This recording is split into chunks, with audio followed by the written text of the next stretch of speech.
What up, what up, what up? We're back. Coast to coast. Looking forward to an awesome episode today. We got a really big time head coach guest coming out of the gate. So we're going to say what up to Kevin real quick. Kevin, how you doing? Doing great. We got a great lineup of guests today. It's been a fun week in hoops, and we'll get into that a little bit later. But first, we got a very, very special undefeated guest to get to before we get anywhere else. Yes, we do. Can't wait. Always awesome when we get head coaches on, and looking forward to this head coach in particular. Haven't had the pleasure of talking to him yet. I know there's guys on his staff, but excited to have on Drake head coach Darren DeVries. So we're gonna bring him into the studio. Coach, welcome. How you doing? Hey, doing great. Thanks, guys. Yeah, great to have you on, man. So I know it's an exciting year because you guys are undefeated, but then now you guys got this pause. So tell us how this you're hot, and then now all of a sudden you got to go on pause. We'll go straight into that first. Yeah, it wasn't ideal, timing wise, but it is what it is this year. We're 13-0 and felt like we were playing pretty well, and obviously wanted to keep playing, but. We unfortunately had to take a little pause here, and it'll be almost 3 weeks since our last game by the time we play. So we'll play our next game on Tuesday. But I know our guys are excited to get back out there and ready to get going again. Yeah, anything. Coaches are always looking for the blessing in the storm. Coach, always looking to kind of spin every scenario their way to figure out how to motivate their guys. I know this is really hard for all coaches, but with you guys being undefeated, and I'm not sure that you probably lost a chip, but you probably have another added chip that they haven't played so well. It's been taken away. Now they have a different sense of gratitude even for what they were doing. So what has it been like? How have you tried to spend this time not having games? Yeah, I think from our part, we just say, well, we're well rested. We've had a couple of weeks here, get our legs back and as you said, just getting that opportunity to get back on the floor again, any time. And I thought that this fall, when we got back to working out again and not having to be, in our houses and things, that the guys really appreciated and missed basketball. And so any opportunity they got to get back out there again, they were excited about. And I know they're anxious to get back out there and play again and see what they can do the rest of the season here. So before we get to the basketball stuff, Coach, we got to go background. You're a hometown Iowa guy. You're about an hour and a half away from your hometown. Is that right? Yeah. About an hour and a half. Applington, is that how you say it? Yeah, big city, 1,000 people. So reading on your background, Coach, you come from a big sports family. You're the oldest of 5. Your 2 brothers played football at Iowa. One played in the NFL. Your youngest brother played non-Division I football as well in college, and then your sister played same place you played at, Northern Iowa. It sounds like you're a pretty good player from what we read. 31st all-time scorer in the school history, shot 44% from 3, over 1,000 points. So in high school, you were in the Hall of Fame. So talk about growing up in Iowa, going through your journey, and now you come from a big family. Now you have this basketball family, which you can tell those guys have a sense of family. You can tell that's a part of what you do and how you do it. I'm sure the holidays have been different for you because your Zooms are probably, you don't have enough squares for all your family members. But, talk about how your family and growing up in that sports environment has really kind of led you to where you are now and what things you use to kind of instill in your team. Yeah, you grow up in a small town, and with my brothers and sisters and things, I had an opportunity. We grew up on a farm, and so you get the opportunity to play all the sports, and you go through it. And fortunately, from my perspective, was able to go on and play college basketball, and then that led into the a coaching career. But you think back about your family background and what that meant and how that impacted the way you approach how you go about your day-to-day life and the sacrifices you have to make to play sports, getting up early or whatever it might be for practices, and then take care of your work at home and beyond. So it's been a fun journey for me. It's been an awesome ride. You meet so many people along the way that have impacted your life and influenced you in a positive way. And now we're getting the opportunity to do that, with the players we touch every day, and that makes it a lot of fun. Yeah, Coach, wanted to ask you, kind of along the same family lines, you're going to get the opportunity next year to coach your son. How excited are you about coaching him? And give us a little scouting report on what he's going to bring to your program. Yeah, I am excited to get the opportunity to coach him. It's one of those things, that college experience, as a coach and as a player, but now to get to do that together and everything that comes with college basketball, from the road trips and the trips you take for MTEs, conference tournaments, every individual game as well. So certainly excited to do that and experience that with him. And we'll see what he brings to the team. He's about a 6'7" kind of wing that can do some different things and skilled, and but he loves to play, loves to compete, loves to work at it. So excited to see what the future holds for him. And on your team this year, I think the guy that I always pop when I watch you guys is Roman Penn. He's a guy that I've kind of seen every single year get better. Talk to me about his work ethic and how he's been able to improve his game every year into, I think, really one of the best mid-major point guards out there. Yeah, he's relentless. He's one of those guys, again, that he just is all about winning. And, when you lose a game, he takes it personal, and he's in that gym the next day trying to figure out what he could have done better. I mean, he's a great leader, great teammate. So we love having him. I mean, there's nobody that's more important to our team and our team's success than he is, especially when you think about him being from the point guard position and what he does at both ends of the floor for us. So, and he's an awesome person too, on top of all that. So, that work ethic and the things he puts into it is what you see out on the floor, a reflection of what you see out on the floor. Coach, kind of going back to the son question. So you spent 20 years in your career at Creighton, which is incredible. This day and age, it's incredible to think. So 2 decades at Creighton, and you got to see Coach McDermott coach his son. How much will you take from that experience to be able to kind of know and lean on and draw back to in coaching your own son? Because I'm sure there's some challenges in coaching your son. So tell us a little bit about that. Yeah, I'm not sure Coach McDermott had a lot of challenges. When your son scores 3,000 points, you don't have a lot of bad days together. So I don't remember him being mad at him too often, or he should have been at least. So no, they had a great relationship. It was it was fun to watch them. And again, when Doug has the career he has for his sons, or excuse me, his father/coach, to be able to enjoy that all with him step by step. I mean, what a cool ride that was for them. And I know getting to see it firsthand, it was cool for me, and just to be a part of it as well. So 2 great people, 2 great human beings. They're all about doing things the right way, and certainly shows. Absolutely. So in doing things the right way, Coach, you got the job there. What is it, 2.5 years ago, roughly, and you're already, from what I read, if I'm not mistaken, the fastest coach to 50 wins in the Missouri Valley history. So I don't know if you even knew that.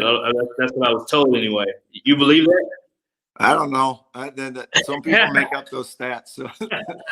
So in saying that, how much do you take from, what you helped build at Creighton? You were in the Missouri Valley at Creighton, and then you guys went to the Big East. How much do you take from your Missouri Valley experience, and then just how you guys built that program on character and toughness and skill and IQ? Your teams resemble a lot of a Creighton team. So what did you take from it, and how much did that experience help you to be successful now? Yeah, I think it was really, really good. I mean, I think the thing, during my years at Creighton, with Dana Altman first, and then Greg McDermott and their staffs and the people all around them, is it starts with having really good people, on your staff, but first of all, and then as you recruit the players, making sure that you're recruiting guys that can represent your program and the university and everything else, and be good teammates at the end of the day. And so taking all those things and then putting it into your team and some of the things that you think are important for the success of your team, has been something that we've really put a lot of time into here, being a good person, getting out in the community, giving back to the community, and then on the floor, playing with some energy, having fun and having a little toughness and loving to compete together. And our guys have really embraced it since we've been here, and we've really enjoyed what they've been able to do. And watching them have success has been really fun for us as a coaching staff. Yeah, just kind of looking ahead at your schedule. Once you guys do get it back going on Tuesday, you have 14 games before the 1st of March, which is quite the gauntlet. And obviously teams have had to deal with different things with COVID and shutdowns, making sure that you can squeeze in all your games. But how do you prepare for that number of games in that short amount of time? Yeah, our guys are pumped. It's going to be like back in AAU again for them. So, they play 2 games. They get a day of practice or rest. I mean, we're not going to be able to do much. Then you play a game midweek, get a day off, then 1 day of practice, play a couple games. I mean, this is awesome for them. So, as coaches, the one thing we have is we have older guys. So that'll help a little bit. They've seen a lot of things before, so not a lot of new stuff's going to get thrown at them. But it should be a wild ride. I mean, they're going to get their fill of games, hopefully, if we get them all in. But these last 33 days are going to be a sprint to the finish line for sure.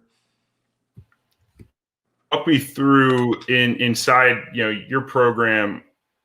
How have you tried to connect Drake with the Des Moines community and tried to connect yourself to the community? Obviously, when you're having success like this, selling your program to the fan base is as big as anything else. I mean, how have you tried to approach that and try to build up your fan base here at Drake?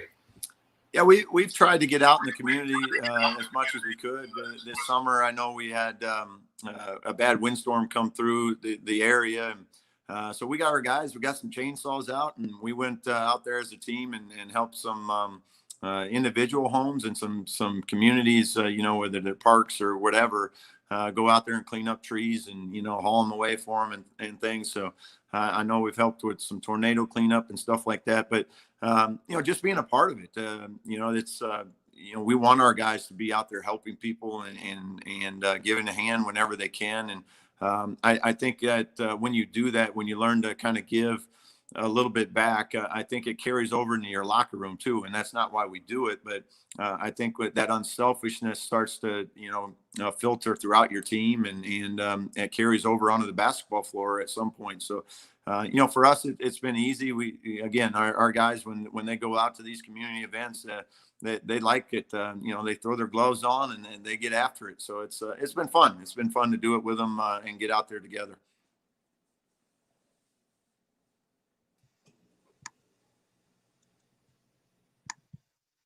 Coach, can you still hear us? Yep. So I was going to ask, so you talked about the community, you talked about your family, you talked about the team. What's been the challenge in this whole thing because it seems like part of your background is like you don't take it too serious. It's not bigger than what it is, right? It's like we're enjoying it, we like it, we're here to be competitive, we're here to win, but keep it in perspective. It seems like you have a really great perspective on that, which is hard to have in college basketball. So I don't know if that just comes naturally from back when you were playing in Northern Iowa or the Iowa farm roots that are instilled in you that comes from, but it seems like that's a natural thing and your team's kind of taking on that personality. Yeah, I think, there's, when you're out there between the lines, we're all competing and getting after it. We want to be, have a certain level of toughness and grit and stuff, but we always talk about you got to do all that and still put a smile on your face and have fun too. And that's I think if you watch our teams play and you watch our bench, the guys that aren't even in the game and how much fun they're having, right? That's what makes the whole experience for everybody better. And we want guys that want to be out there, want to be playing, but they also understand that there is a bigger picture to all of it, and we can keep it in perspective. And right now is the perfect time for it. We're going through a pandemic, and we're still getting to play college basketball. I mean, how awesome is that? And so this pause is 3 weeks, and that's part of it. But we're so excited to be able to get the opportunity. We get to go back out there again this next week, and whatever amount of games we get, and but we're going to make the most of them and have some fun with it. Yeah, absolutely. So tell us about your staff, Coach. Every program that is successful like yours is, you were a part of it as an assistant for 20 years at Creighton. What is it that makes your staff so good? Who is your staff, and how does that play into the whole role of everything? Yeah, my staff right now is Larry Blunt, Marty Richter, Matt Gatens, Brady Ellingson, and then Anthony Murphy. And Larry and Marty and Matt Gatens, those three are the full-time guys. And what I love about them is, they're on the floor. They're just teachers. They're communicators. They're awesome with our guys. They keep it fun and light every day, but yet still challenge guys to get better and improve. And they do just an awesome job with it. Their relationships that they have with it back and forth with our players is awesome. And I know when we were putting the staff together, we wanted, to have great teachers, have great communicators, but, have guys that bring a lot of energy every day to make it fun for everybody. And that's been fun. And then Brady Ellingson was a player for us. He started off as a GA, and now we've promoted him to our operations guy. And then our graduate manager was a player for us as well. And he was able to stay on, and now he's helping us out as well. So it's a tight group. We have a lot of fun together, and certainly try to make the most of it too. Because, if we got a coach for, as long as we can, 20, 30, 40 years, whatever it ends up being, we want to have a lot of good days with it. That's for sure. We don't want to walk around miserable every day. Right. We do this for a living, and we want to make the most of it. Absolutely. Last couple ones, and we'll let you go. We're going to ask you a funny story, so I'll let you think about that one and load that one up. But what about the Missouri Valley, right? So people don't always respect the mid-major level the way that those that have experienced the mid-major level know that it is. So Missouri State, who you guys play next, was undefeated to start the year as well. They have a really good team. Loyola Chicago's been to the Final Four, and you guys had a matchup with them that got canceled because of some of all this stuff that's going on. Missouri Valley is still a really good basketball conference, although Creighton has left and Wichita State has left. Kind of the perception is like, oh, well, that's not the conference it used to be. So if you had to say anything about the Missouri Valley, what would you kind of say publicly just to remind people or let people know the truth about what's going on in Missouri Valley? Yeah, I think it's the same great league as it's always been. Throughout the history of the Valley, you've had good programs. Leave the conference and in realignment and things like that. Obviously, Creighton and Wichita, you mentioned, two very good programs. But the team that replaced one of them was Loyola Chicago, and they went to the Final Four from the Valley. So I think the reason the Valley is always so highly thought of is you have a lot of teams that have older guys, that experience matters in college basketball. And that's why I think you'll see mid-major teams, and specifically from the Valley, with, making runs in the NCAA tournament, because those guys all have, multiple guys on the floor that have played 4 or 5 years, and that matters. And that's why the league's so good. It's great balance, throughout the league, and the games are always highly competitive for that reason. All right, Coach, you got to leave us with a funny story. You coached under some pretty big name coaches. Now you're running your own program. What's your favorite story that you can remember from your time in coach that might give the viewers a little laugh? I don't know. I need more time. There's so many things, over the course of a career. I'm not going to be able to come up with it. I'm not that quick of a thinker like that. So. But there's so many fun things that happen, throughout the course of 23 years now, that those day-to-day experiences, even just from having, I said this on a deal the other day, just when a guy gets dunked on in practice, just seeing the reaction from your players and coaches and stuff, and everybody falling out. And that's what makes it, all of it, so much fun to be a part of. Now, do you have one on family, Coach? You have a huge family. Cousins, nephews, brothers. Do you have any family stories you can tell us, either growing up or during the pandemic? Anything you got? When you have that many brothers and sisters, you have some stories. I got 2 brothers myself, so I know all about that. No, the family secrets stay hidden within. That's a smart man. Smart man. Well, thanks so much Coach, for taking the time, man. We appreciate it. We're supporting from afar, and I've gotten to know your staff through my time as a college coach myself, and much respect for what you're doing. You're making it look easy, even though we know it's not. Keep it up and keep having fun. Keep enjoying the ride. Awesome. Thank you, guys. Appreciate it very much. Thank you. Yeah, big time. Head coach, coaching, the whole nine. We knew that going in, and you can see exactly why. So big time him even to come on and take the time. And obviously, they have a little more time than normal right now because of the pandemic. But yeah, let's talk a little bit about Drake Hoops. Kevin, I'll let you kind of take it away. The part that's been impressive to me is that it's not just an offensive-minded team, right? It's a team that can really score. A lot of guys can score. You don't know who's going to beat you on any given night.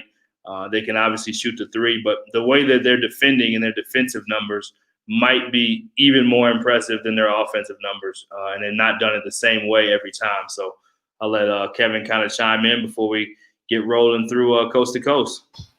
Yeah, I just think like they're just a highly efficient basketball team, right? Like they take great shots on the offensive end. I think you definitely see that from like the McDermott influence. They don't take as many threes as a Creighton team, but when they take them, they make them. You know, they're smart about getting to the basket and avoiding some mid-range shots. But I also think, I mean, they're not a team that has a ton of size. Like you don't look at them like they're starting, they're starting 6 foot, 6'2", 6'6", 6'6", 6'10".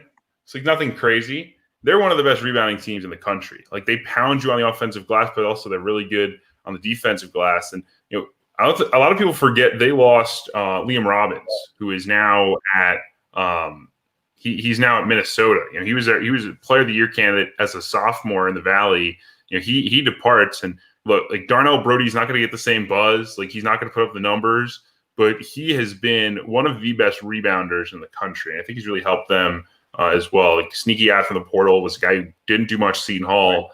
So I mean, those are little things that make a huge difference. Go finding that spot to fill out the team, and Brody really filled him out as that starting center. He plays 20 minutes a game and just pounds the glass. Is very efficient around the rim. Does his thing, and you need guys like that. So I think that's where smart recruiting guys like Coach DeVries come in, and that's why they're where they are. And people will say, oh, well, they haven't played anybody. Well, at some point, you've won 13 of them. Doesn't matter who you haven't played, right? I mean, they're blowing teams out. They're top 15, I think, in the net for a reason. Like this is not a fluke. This is a really good team. I think Loyola Chicago is going to push them big time. It's going to be disappointing if one of them can't get to the NCAA tournament. And even Missouri State we got coming up, and they're a really good basketball team with some great talent as well. So it's a fun league, as you pointed out. Like I'm excited. I'm hoping to get down to Loyola for some games between those two teams. Ideally, I wish Loyola Drake was in Chicago because there's no way I'd be missing that. Unfortunately, it is in Des Moines. I don't know if I can get to Des Moines, although I will have a car out here soon, so maybe I'll have to make the trip. That would be useful for you to have a car out there. Make something happen out there. We'll see what happens. I like it. Let's jump in. We got plenty to cover. We have two guests coming on at the end, also from the Missouri Valley. Today's Missouri Valley Day. We also have assistant coach Jermaine Kimbrough coming on from Loyola Chicago, and also Jace Hurrow from Missouri State. So three of the top teams, if not the best three teams in the conference. I'm biased. I would say that's probably the best three teams, but somebody else may make a case as we keep playing. That's the beauty of college basketball. So we'll get straight to Power 5. Let's go straight to it and kind of let's talk about what's going on there in the Power 5 conferences and what you notice. We'll start with the Big Ten, your favorite conference of all conferences, the Northwestern kid. What you got? Well, got nothing positive again about Northwestern. Got to figure out if they can get any stops. But until then, we'll keep it focused on some folks who have some positive things to say about them. I think Purdue, and I mentioned it a little bit last week, I think Purdue is trending in a really positive direction. They now won 4 in a row. 3 or 4 of those were on the road. I think after they started 2 and 3 in the league, I think you could have easily said, look, like this thing is going to get in trouble. Like they're gonna drop off here. They had 3 or 4 coming up on the road. How could they handle that? They went on the road Tuesday. They beat Ohio State. Look, I mean, they're playing together. Travion Williams is one of the best bigs in the country, and these freshmen are coming along. Brandon Newman has had his bright moments. Mason Gillis has been a great glue guy. Jaden Ivey had the game winner against Ohio State. Obviously, Zach Edey, the big guy. Like they have some pieces, man. And they're going to add 2 top 50 recruits to this team for next year. They don't have any seniors. If they bring everybody back, which theoretically they could, this is a top 10 team next year. But right now, they're really good. Otherwise, Iowa, Michigan, and Wisconsin right at the top. Illinois maybe just a beat behind them. And it's a really competitive league. We'll see where we go from there. Yeah, big time competitive league. We all know that. We talk about it being the best league, that one in the Big 12 for different reasons. But Michigan took its first loss. They're now 7-1. They bounced back and overall 12-1 the year, but 7-1 in conference. Iowa's still playing at a high level. Wisconsin looks really good. I think you talked about Purdue, of course, getting that win at over Iowa State was a big one. Just Michigan State still hasn't quite turned a corner as far as jumping back to the top of the standings. I'm curious to see what happens with them. And Minnesota has obviously played some really good basketball too. And Michigan has as good of a scoring tandem as there is in the country. Illinois has as good of a scoring tandem as there is in the country. So we know that it's just a dogfight every night, every game. You just really don't know who's going to win. And we haven't talked about Rutgers, who was one of the top 25 teams early on. They're not quite playing as well. They're 3-5 in conference, but at any point in time, you get a big win and it's a momentum win, and next thing you know, you string off a couple and you're back right at the top. So big time basketball played in the Big Ten. Don't even have enough time. It can have its own show on its own to go into all that stuff. We'll go to Big 12. Baylor's the talk in the Big 12. Monster week for Baylor. Gets the win against Texas Tech in the back and forth game. Still remains undefeated and then plays Kansas. And takes care of business really from the start against Kansas. Looked really good. Jared Butler, can't say enough about a kid like that. And I was even talking to one of the assistants on staff just yesterday. This team may be better than last year's team. And it's hard to think that, but they just might be better. I mean, they shoot the three at such a high clip. 5 guys shooting over 40%. Mark Vital's got to be the defensive player of the year front runner. I know he lost it last year to Marcus Garrett, but I don't think he will this year.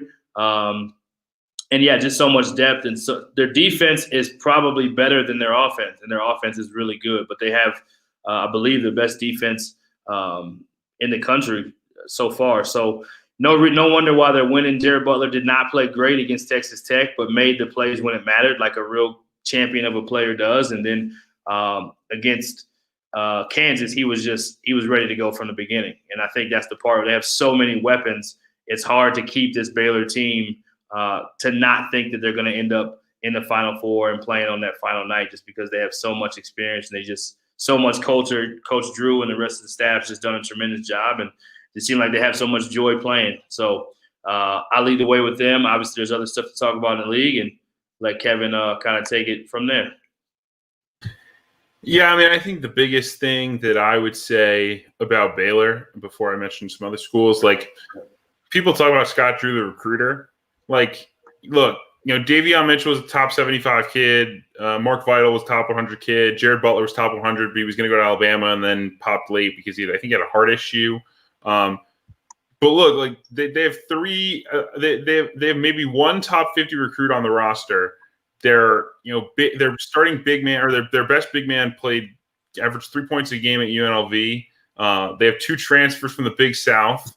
Like, the guy just understands talent, and he understands how to develop players, and they're really, really good in that system defensively. In particular, they're third in the country now in forcing turnovers. They're really good in that regard. Like, this is just an awesome team. They're complete. And look, like, they aren't as flashy as Gonzaga, right? Like, you turn on Gonzaga, you're left being like, okay, wow, that was a lot of fun. Like, I think it takes more of a basketball purist, somewhat like we had this conversation with Virginia when Virginia was elite, and Virginia might be elite again. But when Virginia was elite, it doesn't look pretty. So, like, how do we evaluate this? Like, Baylor can put up 100 on you, but they're not doing that every night. Like, they're beating you with their defense, and they're probably going to take a loss at some point in the Big 12 because this league is so good. But this is a really, really, really good basketball team right up there with Gonzaga, right at the top of the country. And we'll see what happens in the middle, right? I mean, I think you're starting to see, Kansas now with 3 losses.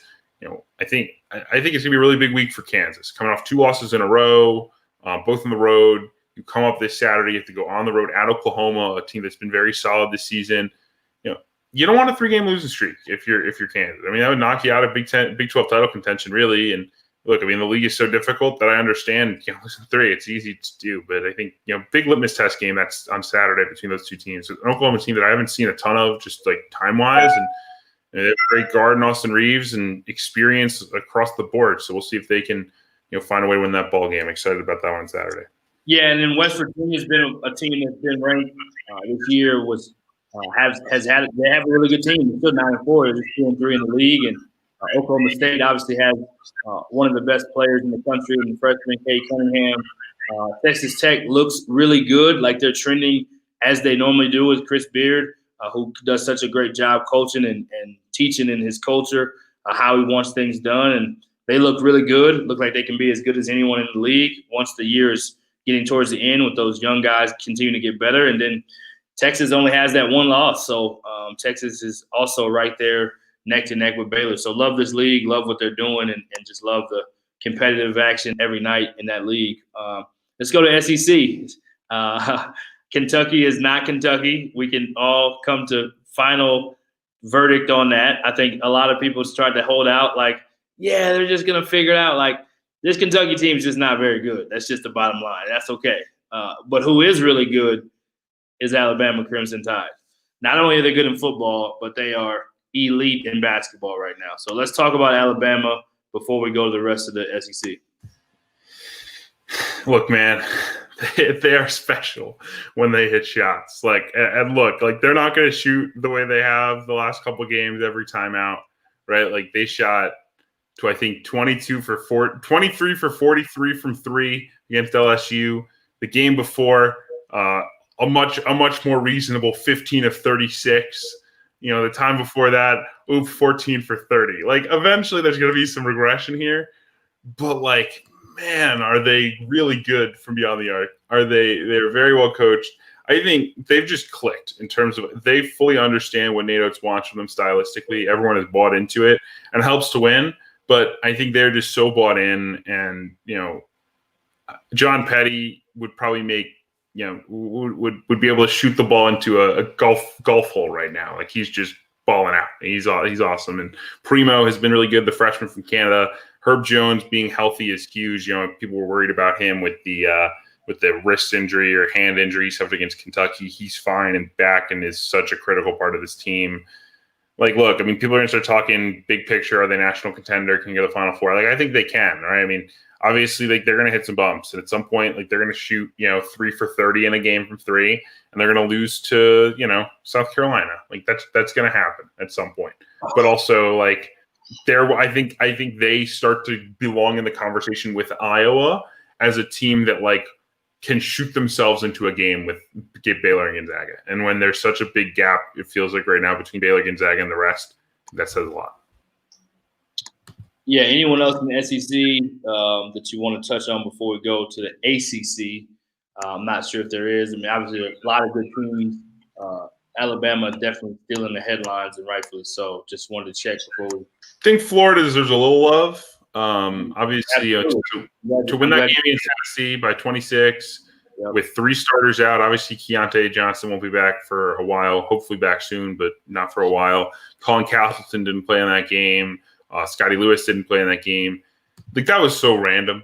And look, they're not better than Tennessee. That was just such a random game in so many ways. But at the same time, I have to be impressed with how they fought, and just showed up and said, hey, we're not getting punked today. This is our home court. We're going to protect it. We're going to play really hard. And they just out-hustled Tennessee for 40 minutes. It was awesome to see.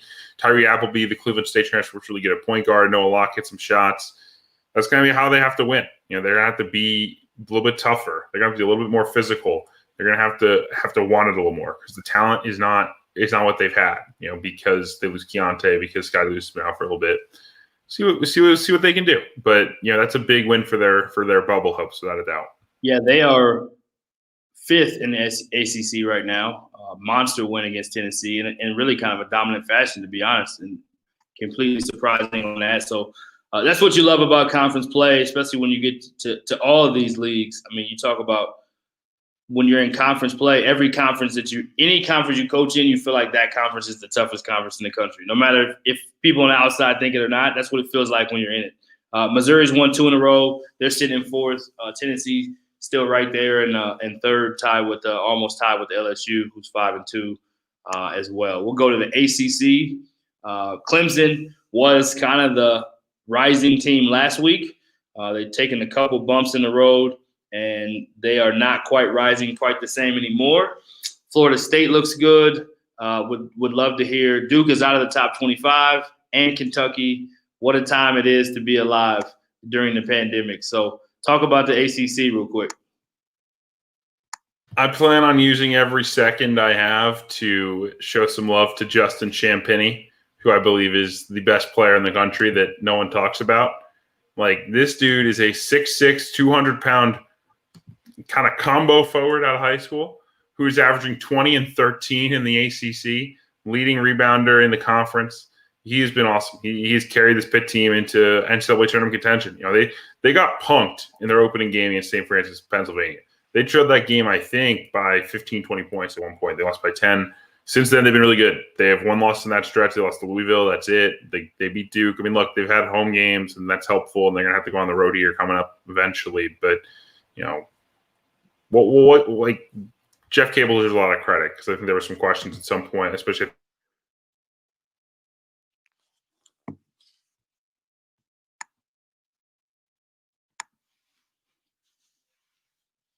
I'm not sure if we still have Kevin, but yeah, Jeff Capel deserves evolve, and they got better during a COVID pause. Like, it's weird to say, but they had a shutdown. They didn't play from December 29th to January 13th.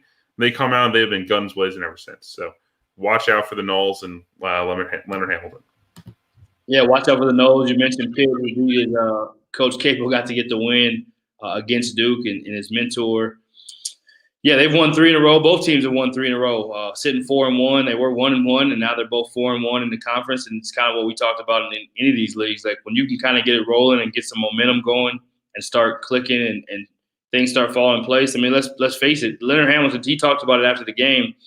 He's just still getting to know his team. He's like, we just haven't had these guys in a lot of game situations, so I don't know exactly what I have. You think you know, but you put them out there, and you know, it takes time. And with this season having been so different, with no normal summer, no normal preseason scheduling and exhibitions, a lot of teams are going to kind of find their stride this time, or maybe even later than normal, maybe even next month. So Virginia Tech still looks good. They're 11-2, 5-1 on the year, kind of quietly in second place with 3 wins in a row as well. And then Georgia Tech probably also deserves some enormous love. They've won 5 games in a row. They're 3-1 in the league, and no one ever really picks Georgia Tech to do what they're doing, but in this league, they're getting it done right now. Josh Pastner. 7-1 since they started contact practices. They didn't practice with contact for much of the preseason or in the early regular season because they were worried about getting contact traced. They lost to Georgia State and Mercer. They then decided that contact practices were worth the risk. And here they are. So, guess Pastner was right. We need contact. Let's go, Pastner. I love it. Let's go to the Pac-12 before we switch regions. Pac-12, always filled with some excitement. UCLA was the team last week. Still sitting pretty. Anyone else that stands out, or anything you want to highlight from the Pac-12 going West Coast? Cannibalism. You know, the Pac-12, the big deal was, okay, the bottom is horrible. Cal is bad. Washington's bad. Washington State's not very good. Oregon State is bad. All right, well, we can beat up on those teams. Well, that happens until Colorado turns around and they lose to Washington on Wednesday night. And USC, who'd been cruising along, they lose. They get picked off by Oregon State. I mean, those are the losses you can't have for the at-large conversation. I mean, those are backbreakers. And look, those teams are probably good enough that they'll be okay anyway. But the problem is those are bad losses, right? Like, you can deal there's a lot of leagues. The Big Ten, like, you really can't get a bad loss. Washington is 2-11. They have been awful this season, quite frankly. Like, they got beat up by UC Riverside and Montana. Like, this is not a good Washington team.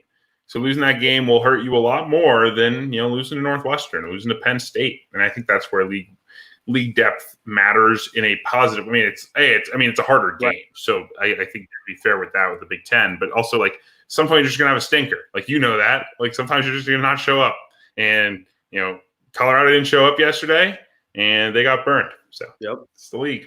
Yeah, it's real. And credit to Oregon State, 7-5 on the year. They've won 2 in a row, and now sitting 3-3 in the league. And again, conference play, you got to give teams credit, and no one is going to, no matter what the outside people are going to say, when you're inside the lines, like, you feed off of that. You feed off the idea that no one's giving you respect, and it's us against the world. And it's you love to see it, even though if you're a USC fan or a Colorado fan, you don't love to see it, but you just love to see that part about sports. That's why you play the game. If it was just going off of projection and who's supposed to be good, then we probably wouldn't have been talking to Drake, head coach, about being undefeated earlier, or we wouldn't be talking about teams like Loyola Chicago, who's coming on later, going to the Final Four. I mean, that's why you play the game. So got to love that, those guys getting it done. And then UCLA, after that early loss to San Diego State and kind of getting themselves together, and 11-2 on the year, 8-0 at home, won 6 in a row, 7-0 in league play. They look like a for sure, the front runner in this conference. They look like a for sure NCAA tournament team. Oregon right behind them. After that, like you said, it's going to be a toss-up. If teams that are third and down keep kind of beating each other up in a league that doesn't have the outside recognition for the strength of schedule and strength of team, then it's going to make it a lot harder to have more than 2 teams go from this conference. So, yes, that is the Power 5 section of the program. We'll go different order. We're going to go straight to the Midwest this time. We're going straight Midwest. We'll get to the East Coast. Go straight Midwest. We had the Missouri Valley on. We'll go ahead and talk Missouri Valley first, and then we'll go A10, Horizon, OVC, and MAC. So Missouri Valley, we have Drake, who's still undefeated. They play Tuesday, if I'm not mistaken, Missouri State, which will be must-see TV if you're a Missouri Valley fan. 2 of the best teams. Missouri State was undefeated. They've been playing at a high level. They have a really good team. We'll hear more about them later. That game's important. But anything else from the Missouri Valley? Obviously, we also have Loyola Chicago coming on. There are other good teams in this conference. Anyone else that you want to talk about, or anything you want to talk about? Not particularly. I mean, it's been a balanced league. The top is really good, and I won't give too many thoughts on Loyola and Missouri State because we're gonna get them in a second. We'll get them from the coach themselves. But look, I mean, I will shout out. I think I mentioned this last episode, but I'll say it anyway in case I forgot. Todd Licklider, Evansville. I think I would have predicted them to go 0-18 in the Valley this year. Like they were down bad, man, and it isn't always pretty. But hey, they have 6 Division I wins right now. They have 4 Missouri Valley wins. Yep. And they got that's a big deal. Like that's something to build with. And I think he deserves credit for that. Bradley had a tough loss to Illinois State yesterday, which I was a little surprised by, but that kind of throws a wrench in. Again, if you're trying to compete for a league championship, you really got to avoid those losses near the bottom. Those are the ones that knock you down to the 4 seed, the 5 seed. But Bradley's been the 4 seed the last 2 years in the Valley and won the conference tournament from there. Like they've come through it. So maybe that's where they're angling for. That's what they want the whole time. So that's all I got on the mountain. Yeah, Indiana State, shout out to them real quick. They've won 2 in a row. Missouri State's won 5 in a row, and Illinois has won 4 in a row. Those are the teams kind of at the top of the league. Let's go to A10. St. Bonnie's is probably the conversation. They played. They're still in first place, sitting at 5-1. Played really well just the other night, I believe, against VCU, and a really good VCU team that were, really kind of neck to neck as far as standing, and got a lot of separation in that. When UMass has played well, Richmond is about to come off pause. They've won 2 in a row, but I think they're about to start playing again. Davidson's got some good stuff going. Dayton. This league's always legit. This league's always for real. Anything you want to touch on in this league? Yeah, VCU did its best Northwestern impression in that St. Bonaventure. 15 at the half. They turn around, they get outscored in the second half, I believe 45-14. I mean, that was Northwestern. Very impressive by VCU. But no, I mean, it's tough. It is tough to go on the road. Nolian, I thought VCU was awesome in that first half. I watched the entire first half, and then I switched off the game. And then, like, halfway through the second half, I saw the score. I was like, what is going on? But I was so impressed with VCU's defense the first half, and I'm really not sure what happened. I don't have many takes. I mean, I think Bonaventure deserves a lot of credit. Like, Mark Schmidt is such a good coach, and it is tough to win an Olean. And they got a really good guard in Jaron Holmes, who's usually picked up the slack scoring the ball. Kyle Lofton has really struggled shooting the ball this season. He's such a leader, but he's 3 for 26 from three, and they've needed guys to step up because of that. And a guy like Holmes really has for them this season. So they're in shape. I mean, it's unfortunate they didn't really get to play a full non-conference because they would have had some at-large opportunities. Maybe it still can play their way into the mix. I hope so. They're a deserving club, but you'd think the teams like St. Louis and Richmond, who have some non-conference wins of note, will be in a little better position for that. But I wouldn't want to see a Mark Schmidt team in a single elimination tournament. So love the Bonnies. We'll shout out to UMass at 4-1 in the league. They got a lot of meat left on that schedule. They've played a lot of the easier teams that they're going to play this season, but it's a good start. It's a young team that needed confidence, and they got some confidence. So shout out to UMass Minutemen at 4-1 in the league. Absolutely. We'll go to our next conference. We'll go to the Horizon League that's led by Cleveland State, a formerly undefeated team as well in conference play. They're 9-1 in conference. They lost their last one out, and they have a 2-game lead over Wright State, who is 7-3. UIC with their new head coach from Texas, formerly Michigan coach, Coach Yak, as they like to call him. Good basketball coach as well. He's 4-2, sitting in third place. Milwaukee 4-3, fifth place, and then everybody's either 500 or below after that. We'll give a quick shout out to Oakland and IUPUI getting the sweep over the weekend and kind of push themselves over the hump. They were both the 2 teams at the bottom of this conference last year, and so for them to kind of be trending upward early in conference is a good sign of things to come. And yeah, Cleveland State's really the team in this conference right now that looks like they have a different makeup to them, a different build to them. Wright State and UIC probably the teams right after that. Northern Kentucky, not what they have been, unfortunately. And again, they took those 2 losses to IUPUI this weekend. But yeah, that's all I got on the horizon. You got anything you want to chime in, or we'll go straight to the OVC? Give me 30 seconds to explain why Wright State is the weirdest basketball team in the country. I tweeted about this a couple of days ago. Wright State in their 3 back-to-backs most recently, they played Oakland 2 games. They beat them by 39 the first time. They lost them by 10 the next day. Then they turned around. They had Youngstown State in a doubleheader. They lost to Youngstown State by 2 in their first game. Then they turned around. They beat Youngstown by 38 the following day. Then Cleveland State comes around. Big series against the conference contender, conference leader. They lose the first game, heartbreaking, by 2 points on a buzzer beater. We turn around the next day, we beat them by 36. Good Wright State is like 30 points better than the rest of the conference.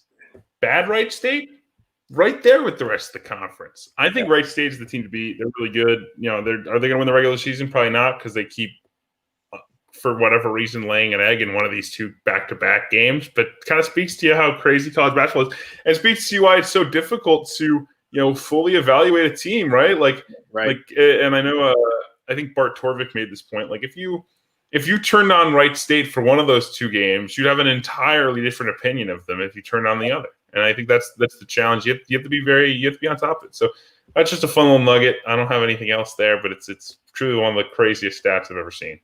Yeah, from coaching against that team last year, I mean, they were the pride of the conference the last 2 years. They've won the regular season. Northern Kentucky's won back-to-back conference tournaments to go to the NCAAs. So I'm sure Wright State is like, as much as we want that regular season, we just want to figure out how to go dancing. That's it. So hopefully they can get that going as they keep building their team and figuring it out. But they lost 2 important seniors. I mean, Gentry at the point was as important as anything to their team to make them go. Kind of a Steve Nash's type point guard, really heady and smart. And then can't remember the 4-man's name, but they lost him as well, who was a really good player for them, 2 of their better players. But they have probably the MVP of the conference inside and Loudon Love. There's no one in the conference that can legitimately guard him one-on-one. So you have to have 2 people around him. So it's going to depend on the rest of those guys kind of filling those roles on that team in order for them to kind of take off. But still, we'll give Cleveland State credit. In year 2, Gates has them rolling, and I would say that they are still the team to beat in the end until Wright State kind of figures their stuff out. Yeah, let's go next to OVC. Tell me what you think about what you've seen in OVC this last week. Belmont continues its climb. They've been very, very impressive. I think they deserve tons of credit, with some new guys. I mentioned it last week. I don't think there's been a ton new, quite frankly. But sitting here now 14-1 on the season, 8-0 in the league. So that's all I got. I mean, big game coming up between Jacksonville State and Murray State. Murray State's really struggled, 4 losses in a row before they came back and beat Tennessee Martin. And we'll see if they can right the ship against JSU, which is a really good game in this league that's coming up later tonight. Yeah, the two teams I would say something about, just to follow up with you, is you got two teams that are playing hot. I mean, anytime you can win 3 in a row, it's a big deal in conference play. But if you get to a point where you win 5 in a row and 7 in a row, Morehead State's won 5 in a row, so you got to give them credit. It doesn't matter who they played against, doesn't matter who they got it against. 5 in a row in conference play is a huge deal. And then same with Eastern Kentucky, won 7 in a row total. As far as their streak, they're 6-1 in conference is according to my notes here. So yeah, I wanted to give those teams a quick shout out, but definitely Belmont is the team to beat. Then let's go to the MAC with 1A, not 2. Don't get confused. There's a MAC with 1A and MAC with 2. So we'll go to the MAC with 1A, the Mid-American. Sorry. Toledo's leading the way, 7-1. Bowling Green, 6-2. I believe Bowling Green just got a really good win against Buffalo this weekend, and then lost the second game, maybe against Buffalo as well. So they're at the top on the east side of the MAC, and Toledo's 7-1 at the top of the west side of the MAC. Thanks for the tip as I unmuted myself. Classic Zoom. Here we are. It's a grinder. This league is as balanced as it comes. I think there are 6-7 teams that could win the league. I mean, this is going to be a conference tournament. Hopefully we have it. That is as good a conference tournament as there is. I'm very excited about this one. Look, I love Bowling Green's experience, and I love Toledo's experience. And to me, those teams are going to take the cake. But it is a competitive league, top to bottom. Yeah, we'll switch regions. We'll go southeast. We're jumping all over the coast to coast right now, in a whole different order. Southeast, Atlantic Sun. Are you ready to talk about the Atlantic Sun Conference? Now, if I'm not mistaken, there's a new team joining the league. I believe I read that Central Arkansas will be a new part of this conference next year. They are leaving the Southland Conference along with those 4 teams going to the WAC. If I'm wrong, then somebody can include that in the chat. I think you're correct. They've had there was some conversation about I think football. It was a football related move. And yep. As always, kind of runs the show. I mean, it's a weird geographic fit for the A-Sun, but they'll take them. They need bodies, and right. Central Arkansas is a solid program in football, and has some potential in basketball. So we'll see what happens. But on the court, I mean. Liberty at 4-2, they split Stetson. They're tracking a little bit behind now, Northern Alabama and Jacksonville. And look, I think Liberty's still the team to beat. But I told you, okay, maybe I think I mentioned last week, okay, maybe Northern Alabama, they sweep this Kennesaw one. Now you get some confidence, you roll a little bit. Well, here they are. They sweep that Kennesaw one. Now they're 7-3 on the season. They have 2 big ones coming at the beginning of Jacksonville. So keep an eye out for that. Yeah, that's the matchup right there. Jacksonville and Northern Alabama, they're both tied for first. Liberty in second, tied with Lipscomb. So much shout out to Northern Alabama and the job that they're doing. Liberty has dominated this conference. So the fact that somebody else can have hope, I'm sure gives everyone in the conference this may be our year. So credit to those teams. Let's see how that finishes out.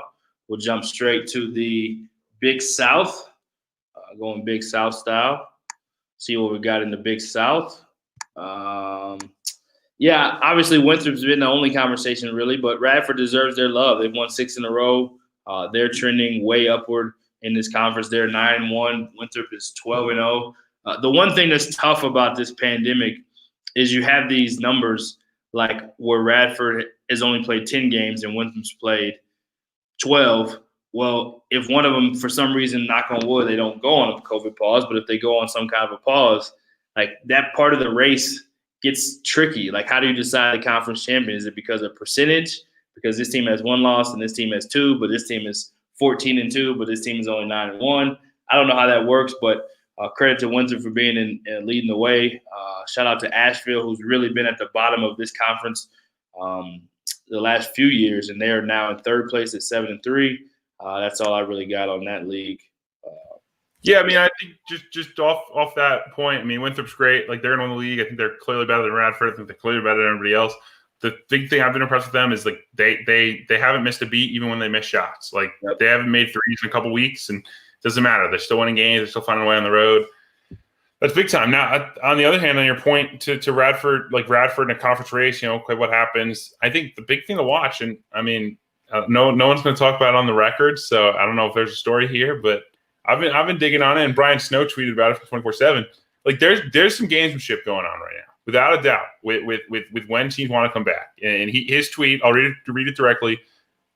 I'm hearing from more and more college coaches that teams are simply choosing not to play games even when healthy and able, and leagues aren't stepping in and doing anything about it. This is going to be a wild 7 weeks.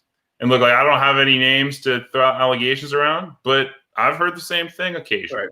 And you know who really wants to go out there and play games, and you know who doesn't. And, like, there is going to be some gamesmanship down the stretch with conference races, making sure you're maximizing seeding. And look, like, Winthrop's great, but if I'm Winthrop and I'm 50-50 as to whether I can play that weekend against Radford, and I already got the conference race locked up if I don't play it, I wouldn't blame you. Like, that's the game. Like, and that's going to be what is so interesting over the next couple weeks, couple months. So I'm locked into it. I'm excited. I hope we just play the game. I think everyone should, always understand, like, this, like, what is this about? Like, this is about, the whole reason we're playing this season is, like, obviously NCAA tournament, but also, like, the kids want to play. Like, let's make sure we play.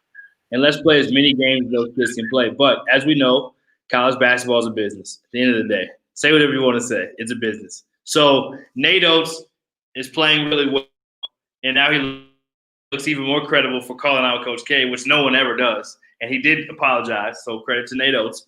But I think that's where it started, to be honest. I mean, the biggest fish of them all, when Duke had a chance to play more games, they opted not to, and they lost.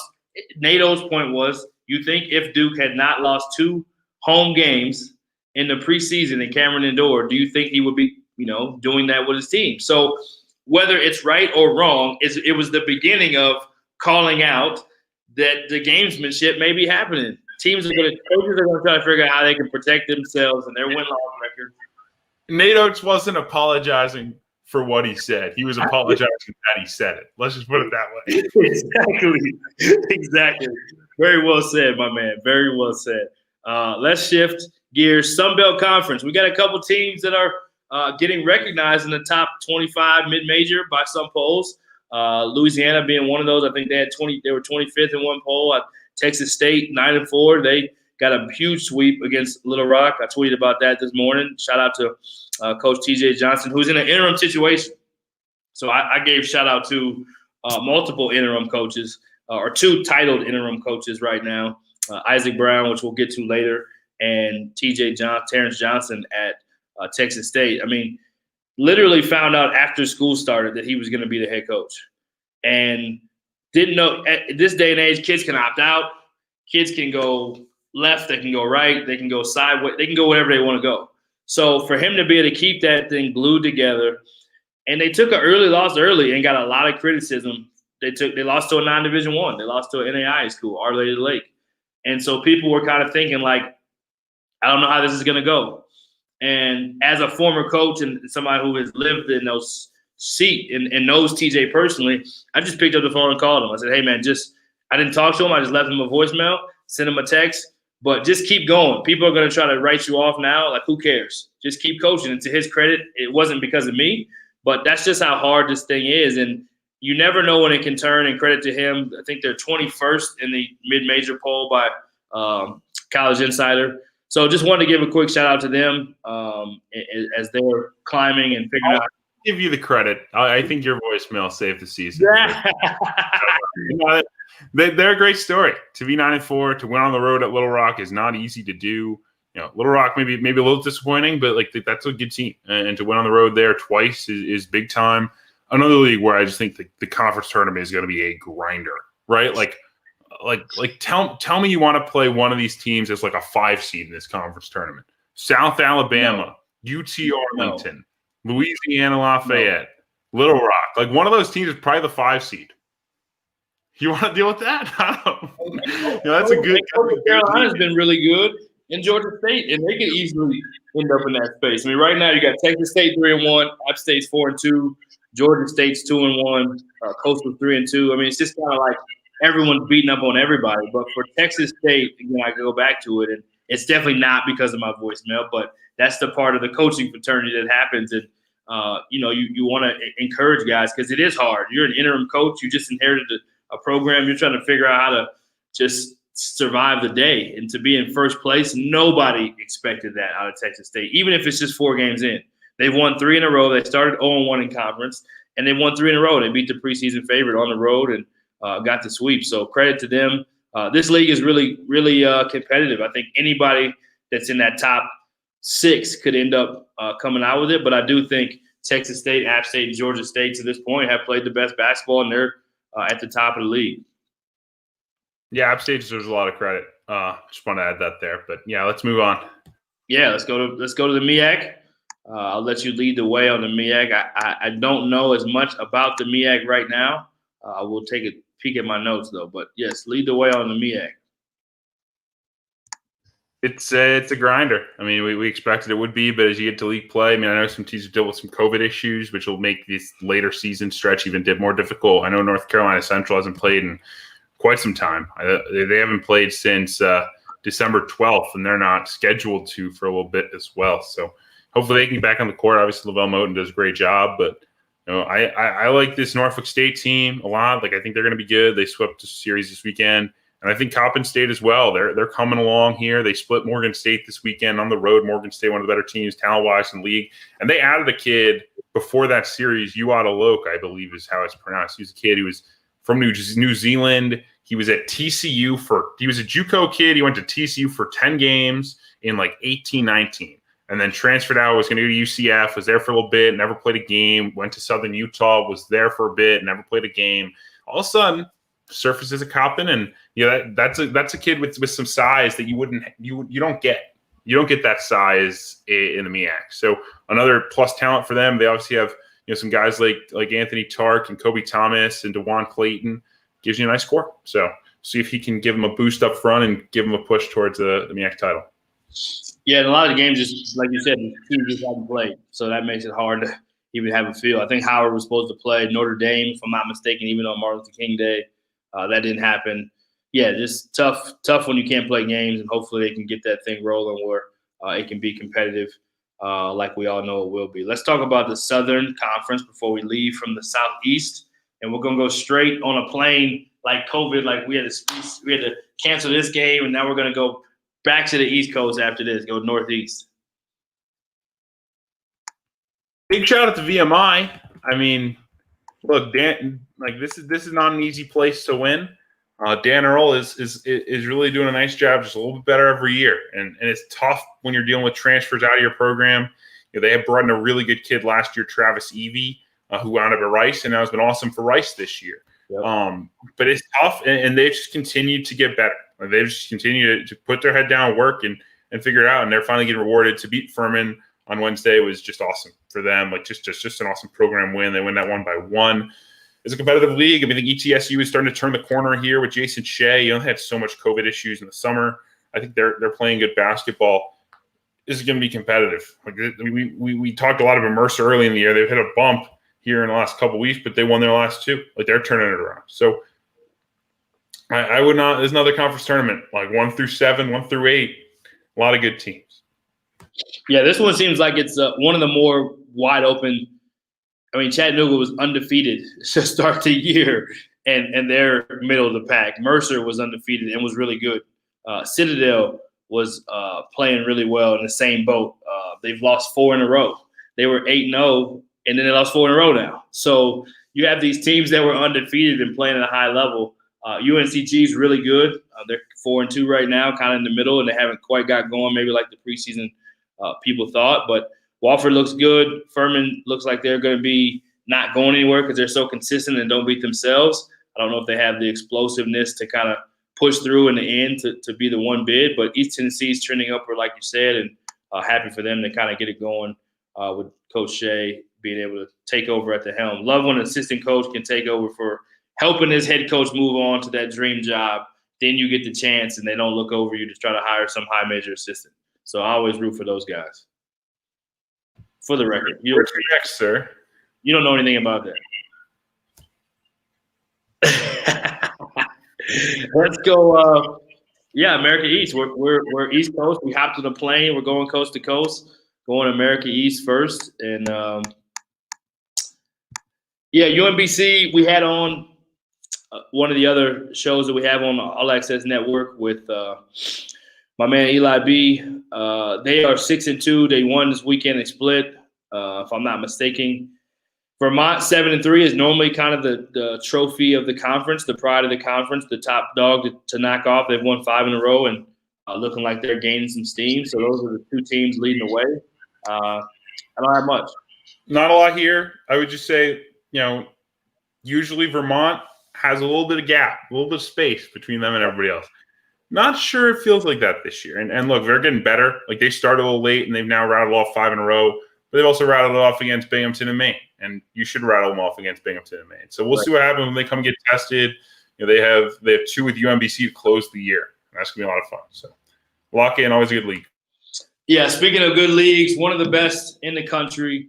No matter what, if you're a basketball fan, you love following the Big East, and we'll go to Big East next. Villanova, Jay Wright just doing Jay Wright things, and Villanova doing Villanova things. Won 7 in a row. They're 4-0 in the league, leading the way. Looks like they have not played in a little bit, but they are good as good can be. Creighton right behind them is 6-3. Seton Hall 6-3. Xavier is kind of falling off a little bit. They're 3-2, and UConn 4-2. So I'll let you take over on the Big East. One of your favorite ones to talk about. Yeah, I'll give a little love to Providence, kind of back from the dead. My guy, my guy Brad Cavallero, who we do the podcast with every week, and he was pretty fatalistic about the Friars the last couple of weeks, and they're back from the dead. They go on the road. They win in Omaha against Creighton. Nate Watson was terrific, but I think their freshman guard Alan Breed was truly fantastic in this game. He scored 15 points on 5 shots. He was just super efficient. 6 rebounds, 3 assists, only 1 turnover. Starting at point guard with really kind of as a combo, but starting at point guard with Jared Bynum out with an injury for the Friars. That was a big time win that gets them back in the mix for an NCAA tournament bid. They got to run them up here in a couple weeks. They've got I think they have another one with DePaul. They got to win that. They got 2 with St. John's. They got to win those. But back at 4-4 after 3 straight losses, that's a big time win. Not an easy place to win either on the road in Omaha. So big shout out to the Friars. That's all I got. Yeah, great coach. Love coach over there with the Friars. And I was going to ask you, how many teams do you think getting in the Big East? What's your projection from the Big East, who is considered, if there was a Power 7, they're in the 7. So American and Big East normally get the credit for being the top 2 mid-major leagues. How many does the Big East get in? Man, it's tough. Villanova and Creighton and Seton Hall, I think, are probably locks. Then you have UConn, Xavier, Marquette, and Providence, I think, battling out for 2 to 3 spots. So 3 for sure, maybe 4, 5 or 6. That's that's probably 2 to 3 spots for those 4 teams, and you got the 3 locks. So 5, maybe the 6th. I like it. Good league. I like it. How much has the injury to the Xavier player that tore is out for the year? How much has that hurt their team? Because they were rolling early. Yeah, Ben Stanley's a loss. I think they were the frustrating thing was I think they felt like he could have been an X factor. He got eligible in December once they cleared all the transfers. I think they thought that he could be a guy that as they worked in would be really good. It's unfortunate, but they have the pieces. A lot of that run was without him, so I think they can go on a run here and at any time. Yeah, I think they will. I believe that they will. So let's go CAA. Go CAA conference. Let you lead the way. Bill Cohen, don't doubt the man. Let's do it. That guy is continuing to do it. He knows how to coach ball. I'll say that. And they have been really good at Northeastern. 7-5 now, leading the league, 6-0 at the top. James Madison, poor guys. they played a pretty hefty non-conference slate, and they just have struggled to find games in the conference season because they cancellations really on other people. And so they've got 2 this weekend coming up against Northeastern. 2 huge games. Yep. See how James Madison, I mean, they haven't played the toughest schedule, but I think if they exceeded expectations year 1 for Coach Byington, these are 2 great opportunities. If you could split those 2 in Boston, you have to feel really good about where you're at. And they're playing some freshmen. Like they have a kid, Terrell Strickland, who's been playing a lot in the backcourt, Terrence Edwards, another freshman, Justin Amati's been playing. Like they brought in a really good freshman class that I think is going to be very good if they can keep him for 4 years. So watch out for James Madison. Yeah, so as we go from that league, we'll go to the next one in the MAAC. We had Siena head coach Carm on last week. Going into their weekend, they were undefeated. Coming out of the weekend, they are still undefeated, 6-0. Didn't play their best ball by any means, but they just found a way to win. They played Ryder, found a way to win, and give them credit. They're still the power of this league. They've only played 6 games, and they're all conference games, and they won them all. So kind of like you said with Drake, it doesn't matter who you're playing against, but when you're playing league games, they're even harder because they know you well. They played against you. They're familiar, and it's always those built-in rivalries as well. So credit to them. Iona's sitting at 3-1, and Monmouth's probably the other team that's played the most amount of games in conference. They played 10 compared to Siena's 6 and Iona's 4. So it kind of goes back to that conference race. They've won 4 in a row. They're 7-3. But they play 10 games versus playing only 6 or only 4. So how does that factor in? I don't really know yet, to be honest. But I do like what Monmouth is doing. Yeah, and I will say this. I think, Coach Carm said last week, they want to play the conference tournament. They're excited about the conference tournament, whatever. But, hey, man, we talk about gamesmanship. If Siena runs it up this weekend, they win 2 against St. Peter's, I would imagine that people around Siena might start saying, why do we need to play this conference tournament? Right? I mean, look, they'd be 8-0. They would be 3 games clear of Monmouth, and Monmouth is, Monmouth is a good team, but Siena swept Monmouth, so they'd have the tiebreaker. It'd be almost impossible for them to get passed by Monmouth at this point. You have Iona, who, quite frankly, I mean, they've been paused for almost a month now. They're not going to play again until January the 30th. They're going to have trouble just getting in games. If you're Siena, you're all right, we basically will clinch the league if they sweep this series. And so you'd be all right, let's just who needs the conference tournament? Just sign us up, raise the banner. Let's go to Indianapolis. I'll book the travel now. Siena doesn't want that. Carm said it last week, but it's hard not to think about that stuff and that's why I think the gamesmanship will come into play. The Max Great League, it's always fun. Siena's really good. Looking forward to this matchup this weekend against St. Peter's. Very different styles. Siena wants to slow it down, run their half-court offense for the most part this season. St. Peter's loves to push it. They really press you defensively. They have a 6'7", 200-pound, big who plays center and runs and jumps and is one of the best defenders in the country.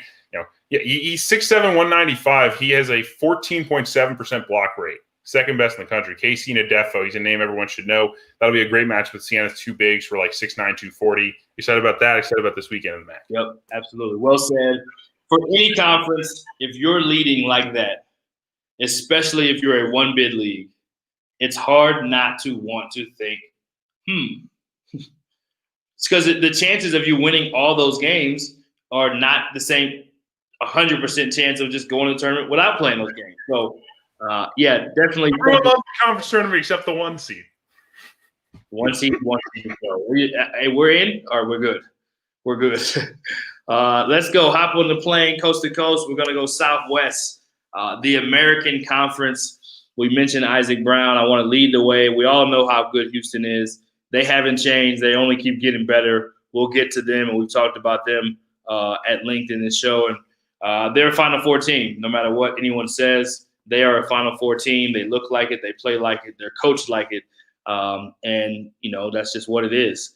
After that, we kind of thought SMU. We thought maybe Tulsa showed some life that they could have been up there. And then now Wichita State is the team. It'll be interesting to see what happens tonight. They're playing Memphis tonight, play Penny Hardaway. But I do like the team that they have in Wichita State. I like what they've done with their returners, with the big fella, another Texas product, Morris Udeze, getting Player of the Week last week, playing so well against Tulsa. They've gotten Freshman of the Week. They've gotten another Player of the Week. I mean, this team has some players. They reloaded They had to do it quickly after a mass exodus last year. Guys like Grant Sherfield going to Nevada and guys all over. Wichita State transfers are all over this season. But they've done a good job in recruiting to have some really good players back again. And to their credit again, I mean, I just give Coach Brown and Lou Godino, the entire staff, credit for the job they've done in keeping this thing together. And not only when you keep it together when it's hard and rocky and then you have all this other stuff going on with COVID and everything else and all the outside noise, and I'm sure someone's in your ear like, hey, you could transfer, hey, you could do this. To be right there competing with Houston as the best team in the league. Houston's in a class of its own, but for you to be the next best team says a lot about the job that they're doing. I literally couldn't say it any better than you did. Yep. I mean, they've been awesome. Deserve a lot of credit. Mike Trout, sure. Mike Trout, yeah. I got my first mic drop from Kevin. Let's go. That's the first time. And maybe the last time. Don't keep track, people. Let's go to Conference USA. I know there's other good teams in America. We'll get to that next time.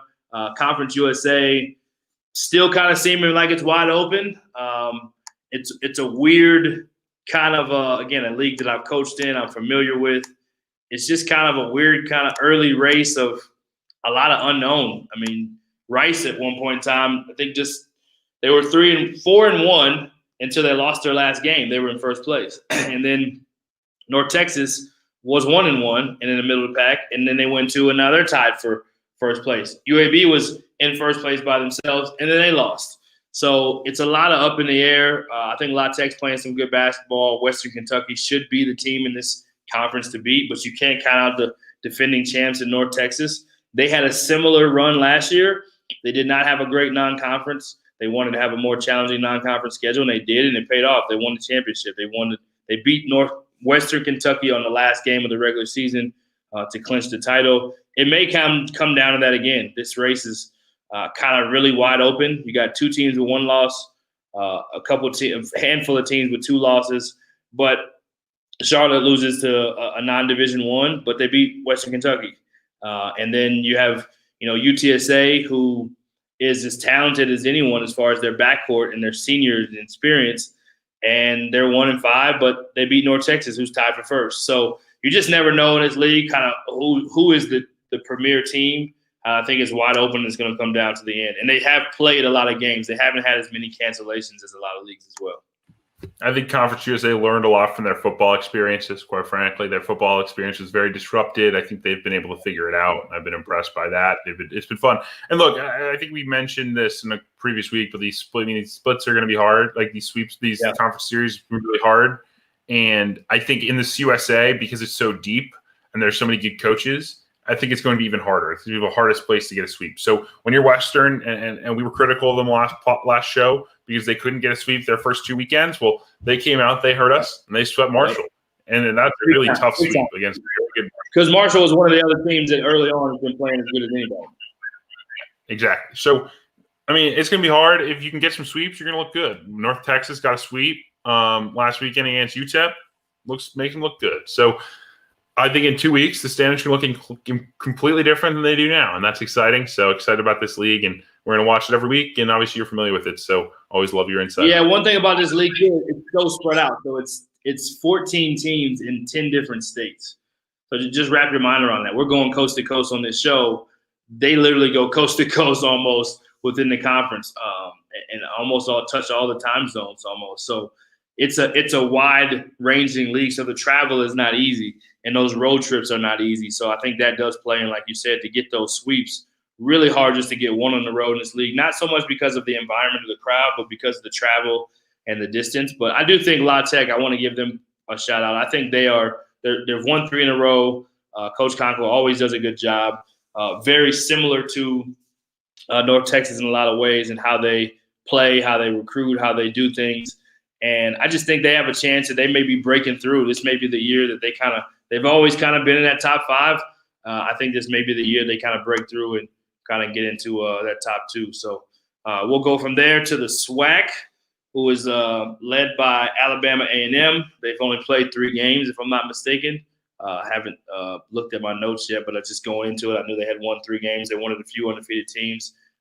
Prairie View and Texas Southern, normally the teams to talk about in this conference. I think Prairie View is probably looking like they are the best team to this point. But I'd be curious to know your thoughts. And we do have Southern, who's 3 in a row and won 3 conference games. They are currently in first place, so I should give them their just due. They are the best team based on standings, so we'll say they are the best team. Yeah, why not? I mean, Southern had a nice battle with Mississippi Valley State.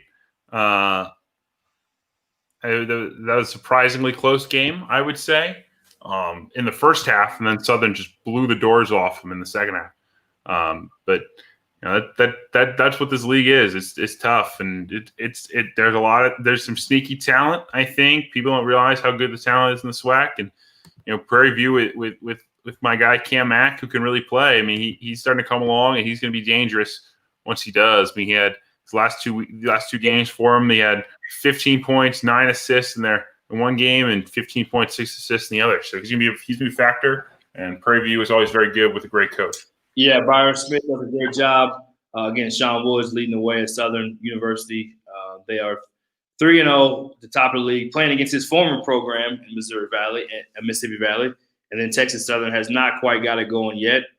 They are 0-2 in the league. So just kind of another one of those leagues that the more games that get played, the more we'll have a better idea, but just not enough games sample size to really be able to say just yet. Looking at their conference standings, you have 2-0, 1-0, where we said in another league, I think it was Monmouth is 7-3. They've got 10 games versus 3 in this conference. So we'll go to the Southland. Because we had some big news last week about teams going to the WAC. We had a big-time WAC matchup last night, future WAC matchup. And the best offensive team in the conference and the best defensive team in the conference played last night, Abilene Christian and Sam Houston State. And Sam Houston State got the better of them. They really kind of controlled most of the way. The player of the year, it looks like, is Zach Nuttall from the Bryan College Station area, the sophomore, a high level player, and just actually he's a junior now. Yeah, he is a junior now. I think he's a junior. Yeah, he's a junior now. So yeah, just a guy you knew as a freshman, and even we offered him when I was at Lamar, knew how good he was, knew he was a mid-major plus level athlete and player, but sometimes you get lost in it. But they have they have the 5th best scoring combination in the country, and him and the other guard that plays with him. So, and I believe the other guard, I'm drawing a blank on his name. He had 4 threes in the first half of that game. I think, so Sam Houston State looks like the team to beat in this conference. They've won the conference just 2 years ago, the regular season. Abilene Christian has won the regular season and won the tournament. Stephen F. Austin has won the regular season and won the tournament. Those 3 teams look like they are the elite teams in this league, with Nichols probably being right outside of that. Yeah, I was just going to give Nichols a quick shout-out. 3 straight road wins, 5 straight wins, playing really good ball. I know they had a COVID pause and have come back out of that pretty strongly. Missed most of December, and since they've been really good. So, they're a talented group, and we know Austin Claunch can recruit and get good players in there, and the Colonels will be very competitive. This top was SFA, Sam Houston, and Abilene, and then Nichols. Very competitive. Yep, I agree. 100%. Couldn't have said it better. Go on. And hey, I don't want to say too much, but I got to imagine if you're Austin Claunch, you're sitting there going, "All right, you're telling me Sam Houston's leaving, Stephen F. Austin's leaving, and Abilene's leaving? Like, my path to an NCAA tournament berth has got a lot more." No question. Those are my scouts that I stay up all night on. Man, this is huge. I mean, you want competitive teams in your league. You want competitive teams, but head coaches want to figure out how they can win the league and go to tournament. Let's be honest. So, yeah, great point. We'll move to the Rocky Mountain. We have about 10 minutes till we're going to bring on our next few guests to close out the show. So we will go, Summit League. Yeah, I'll let you lead the way on that one. Summit, WAC, and Mountain West. If I'm leading the way, I'm leading the way. South Dakota still 4-0 in the league. I don't think they've played since the last time we spoke. They have not. South Dakota State, same exact thing, have not played since we last spoke. But those 2 teams are the real deal. They're right at the top. I do think Oral Roberts is sneaky and going to continue to get better. They swept Denver this past weekend. They're now 5-1 in the league. They've won 5 of 6, and have been really competitive. You know, they're 5 losses. I think I mentioned this on a previous program, but they have 5 losses. Those losses are Missouri State, Wichita State, Oklahoma, and Arkansas. And they were in a couple of those games. They were right in it with Oklahoma State. They lost by 5. They were right in it with Arkansas. They lost by 9. I think they led at the half. And they were only lost by 14 to Oklahoma. Kind of got punched in the mouth and then fought back and won the second half. Like they've been competitive, and you know, the talent levels continue to grow for Paul Mills. So program probably in the right direction, and in a wide open Summit League where you can win. You can win that league. It's not unwinnable. Yeah, I love Or Roberts and what they've done. Big fans of their staff. Coach Mills is really good. Assistant coach used to be at Texas. I'm drawing a blank on his name. Russell Springman, Solomon Bozeman. Again, I love those guys over there, but they've done such a great job. Kevin O'Banner might be one of the best mid-major forwards that does never get really talked about. He's had a monster start to the year. And then you add that to Max Abmas, who is maybe one of the best shooters in the country. He had an incredible performance against both Arkansas and Oklahoma State in particular. Had 34 points in a game this weekend.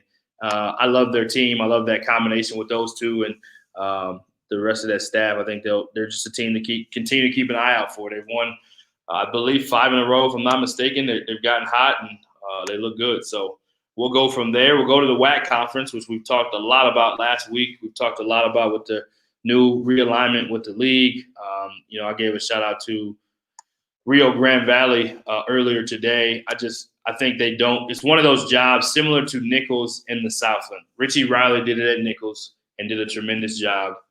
This job may be a little bit harder because the top of the league is a little bit even more challenging at the time when they came in. But you talk about limited resources, location is almost in Mexico, not a lot of tradition, was a Division II, now on, and they hadn't had a 20-win season, I think, since 2000.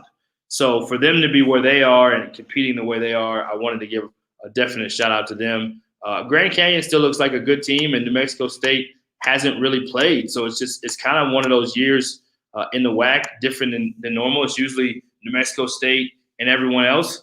Utah Valley's even getting a piece of the pie. They're 3-0. Mark Madsen is doing a great job in his second year there. So not a lot of games being played by some teams in the middle with New Mexico State and then Chicago State just opting out of the season. I just wanted to give shout out to those two programs in particular. Grand Canyon, we know the resources they put in. They've won 4 in a row, and coach does a good job. They're 2-0 in the league, but with UTRGV and Utah Valley leading the way in that conference is not what anybody would have projected. Yeah, I like that you made the comparison with Nichols with UTRGV and like Richie Riley probably did it in a bit flashier way, right? Yeah. There were names that were coming into that program you were so surprised by, right? Like UTRGV is not bringing in crazy names, but they're finding guys that really fit what they're trying to do.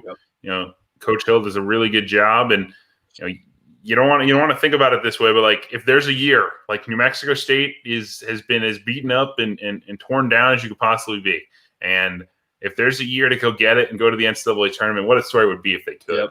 That would be really cool, and so I think it'd be a great story, and I'm rooting for them. So 8-3, a couple big ones coming up.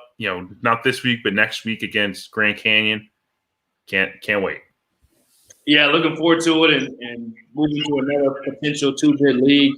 The Mountain West is hot and heavy. It looks good. It looks like a league that has 2 teams that could go, but the thing about this league that has made it where you've gotten 2 bids is there's been one bona fide elite team that's a top 25 team that is getting in no matter what, and they don't have that yet. Boise State is playing at a high level. Utah State's playing at a high level. Both those teams are breaking some records for the start that they're having to conference play. Boise State looks really good as long as Utah State. San Diego State a little bit banged up with Mitchell being out. So that makes to where they're not going to be that elite team, but still looks like a tournament team when they're at full strength. And Colorado State's probably right on the outside of that. So you have 3 to 4 teams that look like they're right there. And again, Boise State they lost to Houston early and didn't know if they were going to be what everyone kind of projected they might be, but they're showing every bit of signs. They may be even better than what we thought. And Houston is proving that they were top 5, so it's easy to think now, like, okay, it makes sense why they lost. It's the first game of the year. But they've won 13 games in a row, and they're on fire right now. They look really good.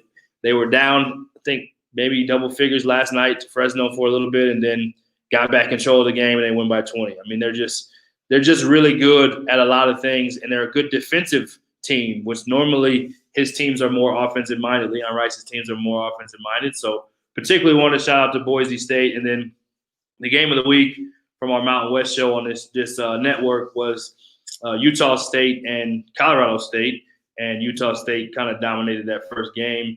The big fellow was Nikema, I believe that's how you say his name, was a projected NBA pick when he came out as a freshman. He tore his ACL. He came back. He tore his ACL or got a season-ending injury. I don't know exactly which one it was.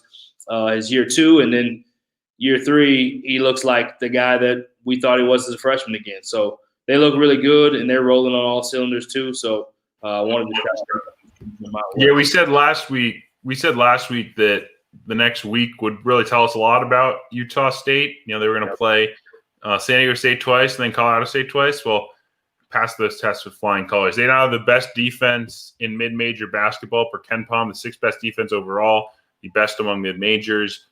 Is a special group, and I think their tournament team, Boise, like they just haven't had a game that they had to win that was like a super high-profile one. And they got a lot coming up. Like the grind after this Fresno series is unreal for Boise. We're going to see how legit they are. You go on the road to Colorado State, on the road for 2 at Nevada, who is one of the best players in the conference in Grant Sherfield.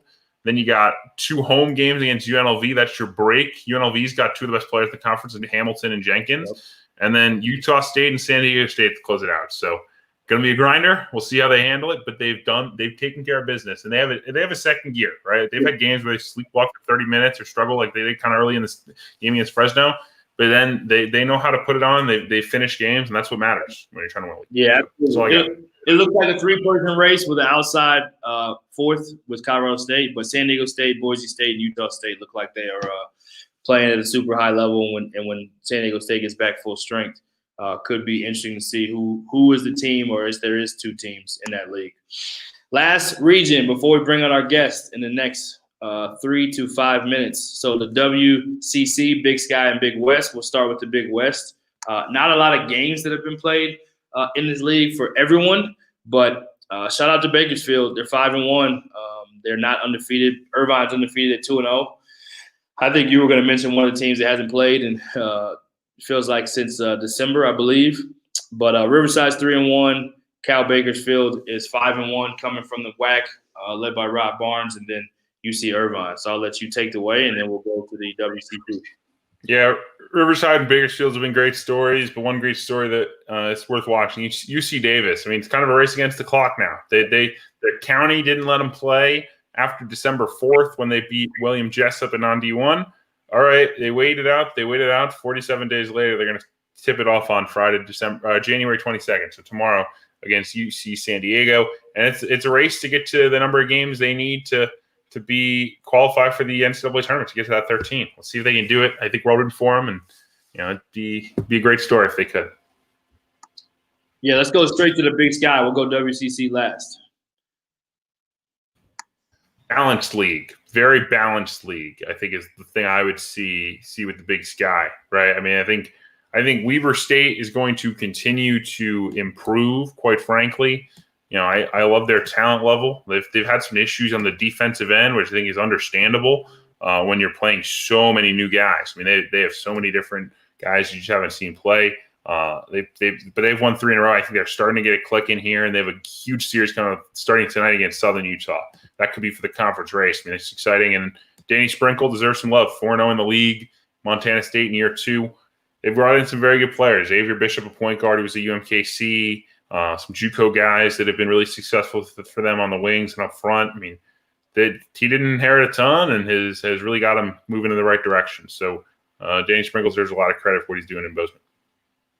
Absolutely, and we'll lead the way before we bring in our guests in the next 2 minutes. We'll conclude our Coast to Coast trip with the WCC. BYU. I want to talk BYU briefly. BYU, not a lot of people have kind of mentioned them. I think they kind of fall by the wayside, but they're 11-3.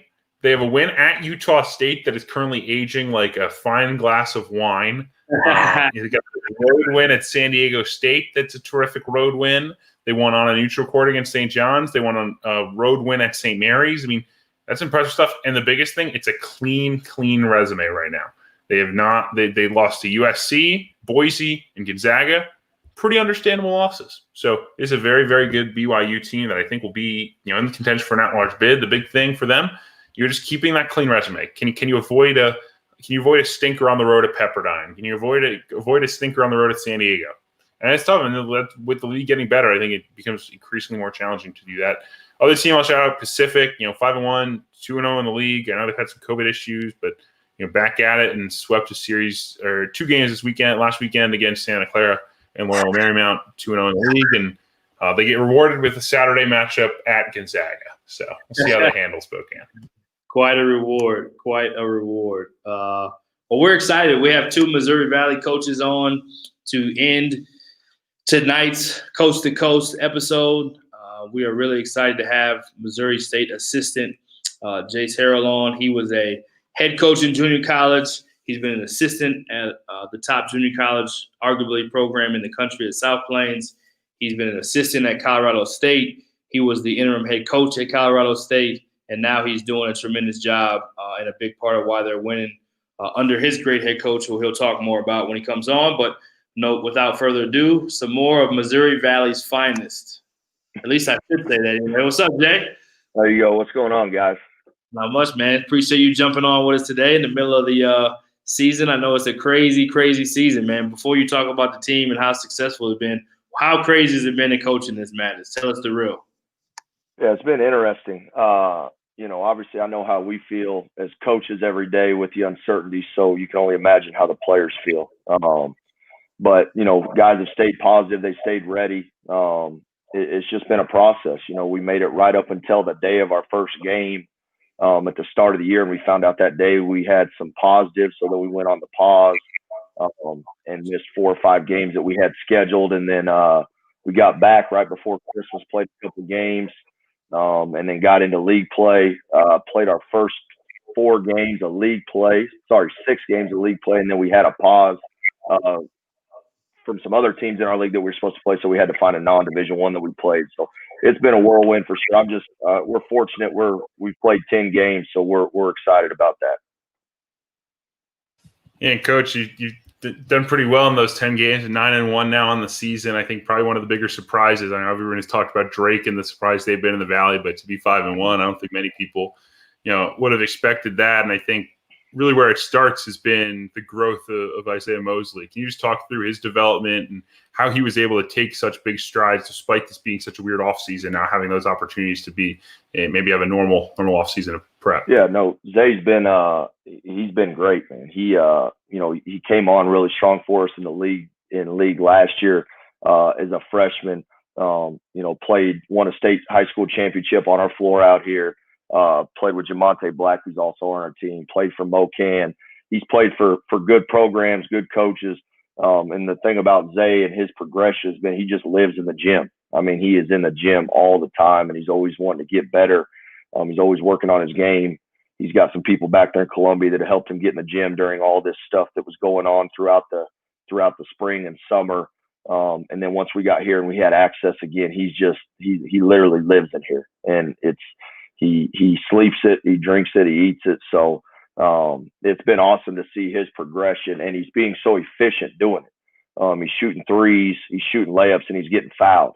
He's also rebounding the ball at a high level, and he's assisting at a high level. So, I just think he's still, his progression is still trending upward because of his efficiency, but also because of his work. Yeah, and your offense as a whole has been really efficient. Obviously, a great duo with Mosley and Prim and some of the guys around. Just talk about how you guys have maybe adapted your offensive personality to the guys you have, and what makes you guys so difficult to stop without giving away all the secrets. No, it's Gage and Mosley are two guys in this league that that got a lot of playing time last year. So that has a lot to do with it as well. They played with a group last year that was really talented. We came into this off season and wanted to implement some things that help play to their strengths, getting them touches in certain spots, movements, making it hard to guard, making it hard to key on them on a certain side of the floor and things like that. But, the biggest thing is those two guys, they're two talented players, but they're the two hardest workers that we have. So they're good leaders. They're easy to follow, and everything else is just kind of falling in place. The pieces that we recruited to fit around those guys have worked out really well, and they've starred in their role. And they've accepted that, and it's just been one of those things moving forward. It's more, just refining kind of what we've started doing, with these pauses and stuff, as everybody knows and they're going through, it's hard because you get that rhythm and you get that flow and that continuity, and then boom, you can't do it. So now that we've been able to go and play these games, the biggest thing is just keep playing these games so we keep getting that continuity with those guys. Yeah, it makes so much sense. Talk about your head coach. I mean, we know he obviously did a great job as an assistant getting to the point where he could be a head coach, and then did a great job at Tennessee State before coming to Missouri State. And recruited at a high level, has always recruited at a high level. Dana Ford, your head coach. And so last year there was expectations that you guys were going to be great. I think you may have even been picked to win the league, if I'm not mistaken. And it just didn't quite ever come together. And now it seems like the team that may have been kind of forgotten about, like, okay, now we're not going to pick them up there anymore. We're going to put them here over in the middle. And now you guys are playing like you could be the best team in the league, which – there's three teams that look like they could be three NCAA tournament teams in the Missouri Valley again. So talk about a little bit about not only the difference between last year and what you learned that you're using this year, and then just talk about Coach Ford and how he's able to continue to produce these winning programs and winning teams. I think last year was a learning process for everybody. I mean, to be picked to win the league in your second year and bringing in transfers, and we had some high school kids that were local kids that had won state championships. And, I think we've grown from that. I think, as coaches, you look back and you're sitting there thinking, man, we could have been so much better than what we were, but, we may not be having the year right now that we're having to date. It wasn't from learning from some of those experiences, which, Coach Ford was the first one to, we talk a lot about, we got to look in the mirror and see what we can do to help these guys. We got to put them in the right positions. And, something Coach Ford does a great job of is giving these guys, instilling confidence in them. If somebody passes up an open shot in practice, he's going to blow the whistle, and he's going to, the guys need to shoot the ball when they're open. That may be the best shot we get that whole possession, but, he's great in recruiting. He's great in the community. And the relationships that he has with these guys, that's something that we talk about all the time is the relationships and the trust that has to be built, from the top down. So that's something that he really concentrates on, is the relationship building with these guys. It's something he's been a part of since the first recruiting calls we've made, being involved in that recruiting process and building that relationship, and just being honest with them, kind of where everybody fits in the puzzle. And that's not only the players, but the staff, the GAs, the managers. There's defined roles for everybody, and everybody can be really good in those roles. And our team's taken on that concept just as well as our staff and our support staff and everything else. We normally save the funny one for the end, but Coach Ford, since we're on him, he had a series where he was doing for a while over the pandemic at first, of like staying at home. And it's like he was chronicling it. And it became something that was very, very trendy, very trending. He was very much showed a different side of him, of course, who's an intense guy, no nonsense guy, and kind of just showed some humor, showed some funny sides to him. Which one was your favorite, or which one was the fans' favorite that they said of all the days? Because basically, so for those that don't know, he basically chronicled day one at home, or day two, or week one, or week two, and he had pictures or stories or things about being a dad, or things about like how much he respects his wife now, or funny things his kids did. So, or even just how he was going crazy from not being able to be around ball. So, which one was the fan favorite? It's funny because he's such his family is the most important thing to him, that family that he has. And it's so funny because, all that stuff. Obviously, he didn't think the pandemic was going to last this long, so he started running out of things. But it's like all the stuff that he was tweeting out is stuff he talks to us about every day. But just the amount of stuff, the questions that his kids always ask. There's never enough questions in a day that they can ask him, and even the answers that he gives them, those don't suffice. So they go and ask. They go and ask his wife questions, and they come back to him. But his family and his household is definitely entertaining. We were over there a lot, obviously, before the pandemic. Everybody always ends up over there, but he's got a full household, and he has to be on his toes. And I know his wife keeps him on his toes at all times. And we see that firsthand every day. No doubt, no doubt. So talk about your family. You're also a family man. Tell us a little bit about your family. Tell us a little bit about what did you come out of the pandemic and take away? Now that everyone's so busy, it's like, oh, we got family time. But now you're back busy now. You're trying to figure it out. You may be even more busy sometimes, even though you're not traveling because of the uncertainty of games and when you're going to play and all of that, and just trying to stay on top of your guys and monitoring them in some different ways that you haven't had to before. What did you take away from the pandemic? And tell us a little bit about your family, Jay. It's crazy. I met my wife when I was working at South Plains. She's originally from New Mexico, and obviously South Plains is right there close to New Mexico. But I told her the funny thing was we were together all that time, South Plains, Colorado State, and coming here. And the most that I had ever got to be around her and spend time with her was during this pandemic. And we got to thinking we probably didn't have a big enough house. And then, we have a 2-year-old daughter, so she's all over the place right now. We realized that fresh air is our friend. So we ended up going to a lot of parks, doing a lot of things like that as much as we could. But, I'm fortunate. My wife's dad, he was a coach in New Mexico. My wife's brother still coaches in New Mexico. So she knows the deal. She understands it. It was great being around family. It's still weird not going out and recruiting. It's been awesome being at home every night, being around family, being around my daughter. My daughter's at that age now when you come home and she's really excited to see you. So that's been awesome. It's going to take an adjustment when it's that time to get back out and go recruit and do those things, just because you're so used to seeing your wife and your daughter every day, and you get to come home and spend time with them. And so that'll definitely be an adjustment again, but obviously we're looking forward to it. Right. So tell us a little bit about this team. We'll let you go here after this one, but big week coming up. Obviously, you played Drake. We know Loyola Chicago is also really good, but the Missouri Valley is really good. And we asked this question to DeVries earlier, so I'll two-part it for you. One, what would you like people to know about the Missouri Valley, right? People think of the Missouri Valley with Wichita State, Creighton, and the teams that are in it now. Now it doesn't have the same appeal, almost like the Mountain West didn't for a little while, and they've just recently brought it back. I think you guys are trending in that same direction with all the good teams that you guys have, especially the top 3, but everyone else as well. So Missouri Valley-wise, what is it about the Missouri Valley you'd want people to know?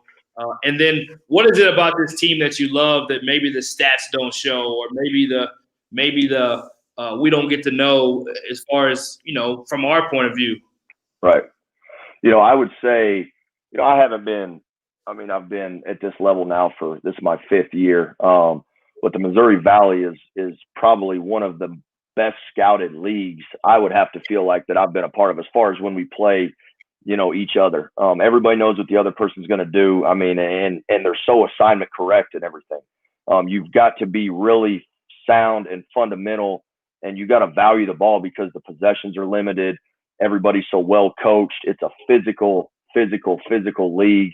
It's the reason that the league's always had success when they've got in the tournament, because the physicality and the way that the Valley plays. And obviously coming from the Mountain West over to here, the Mountain West is a lot more open, I would say, than the Valley as far as the pace and transition and stuff like that. The Valley's trending that way a little bit more now, and obviously there's been an influx with some different coaches and things like that. But the Valley, man, it don't matter who you're playing or where it is. It's a battle for sure. And then as far as our team goes, I would say probably the coolest thing about our team, like I said, man, is just the guys embracing their roles and playing for each other. Like the ball with our group, we really feel like the ball finds where it's supposed to go. Our guys all have good energy. They're buying in, to everything that we're preaching to them in our locker rooms together. And the guys just really want to win. That's all they talk about is wanting to win. And now we've got guys that are scoring at a high clip, rebounding at a high clip, shooting at a high clip, but the guys just really want to win. And at the end of the day, those are the guys that we wanted to recruit here, and those are the guys we wanted to sign here. And to see that kind of come into fruition so far, obviously we've got, 2/3 of our league schedule still in front of us. But it's been fun to see them grow and really embrace what it takes to win. Yeah, well said, man.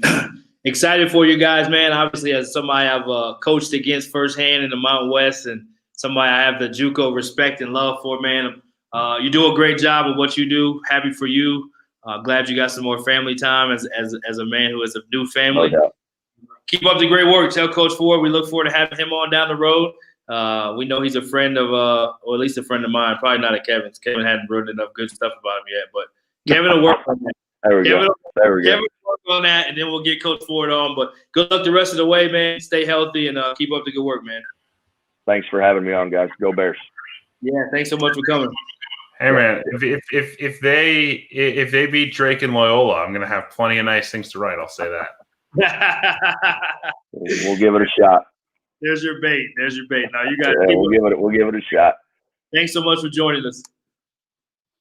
All right, that's Jace Harold, the assistant at Missouri State. Again, they've done a good job. They started the year undefeated. They lost. They dropped one, but you got to give them credit for kind of being one of those teams that was picked and had kind of the recruiting hype and the buzz, and then they pick them high, and then they struggled and they bounced back, to their credit. So, it's always, like we talked about this year, so crazy of a year. We'll definitely find out more about most teams after they go through the league in these next couple of weeks. So as we talk about the Missouri Valley and respecting the Valley, we have some of the pride of the Valley coming in next. Chi-Town's own. I should let Chi-Town's finest introduce Chi-Town's finest. So let me get out of the way. Hey, I'm an import. But you're there. No, we got my man Jermaine Kimbrough coming on from Loyola Chicago. Had the displeasure of coaching against this program last year and got to see it firsthand. And man, what a great job they do as a staff.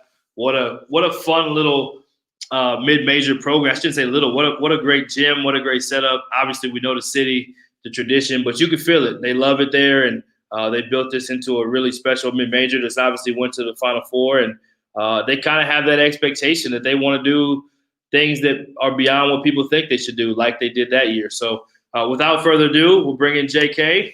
Jay, what up, homie? Oh, how you doing? Thank you for having me on, man. I'm super excited right now. Yeah, man, we're blessed to have you, man. I'm gonna let Kevin lead the way. I can talk all day, so I'm gonna get out of the way to Chi-Town, go to Chi-Town. But I will say it just a tremendous job that Coach does. I mean, he's one of the favorites right now in college basketball. He's like one of the darlings, the golden boy in a sense. Like he's earned it. He's earned it.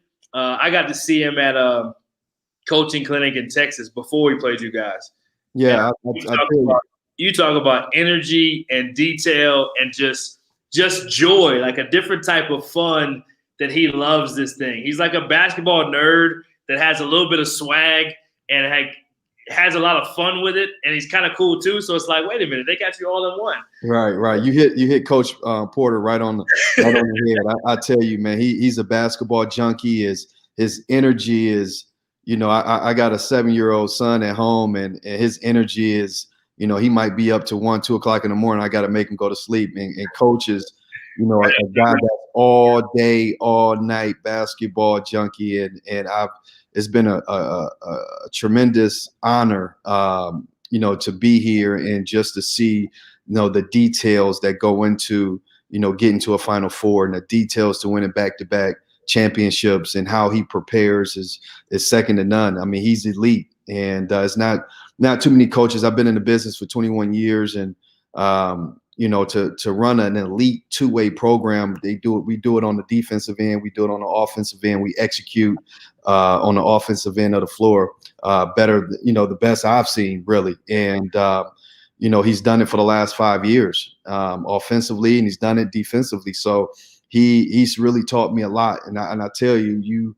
when you say energy and you say attention to detail and you're talking about a nerd and a junkie, you hit him right on the head. It doesn't get any better. I mean, I feel like I got I've been doing this for 21 years, and I tell people all the time, I feel like I got a PhD in basketball the last 2 years working for Coach Moser, because I mean, it's not just, it's layers and layers and layers and layers of information that you got to continue to learn, because he's always learning every single day.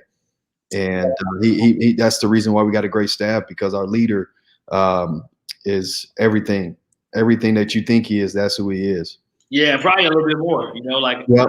I got a chance, like I said, to talk to him after the game, and also after that coaching clinic, and that's really my only real experience is talking to him. But just a regular guy. So we have some mutual ties back in Texas, and some recruiting stories that we got to laugh about, recruiting some of the same guys. But he has a way of being detailed, but not making you feel like it's out of reach for you to. So at the coaching clinic, you're trying to teach and pass it forward, right? Correct. Help high school coaches know that they can do some of the same things. So the thing I love about him is that he didn't make it where it's beyond where it feels like we wouldn't be able to.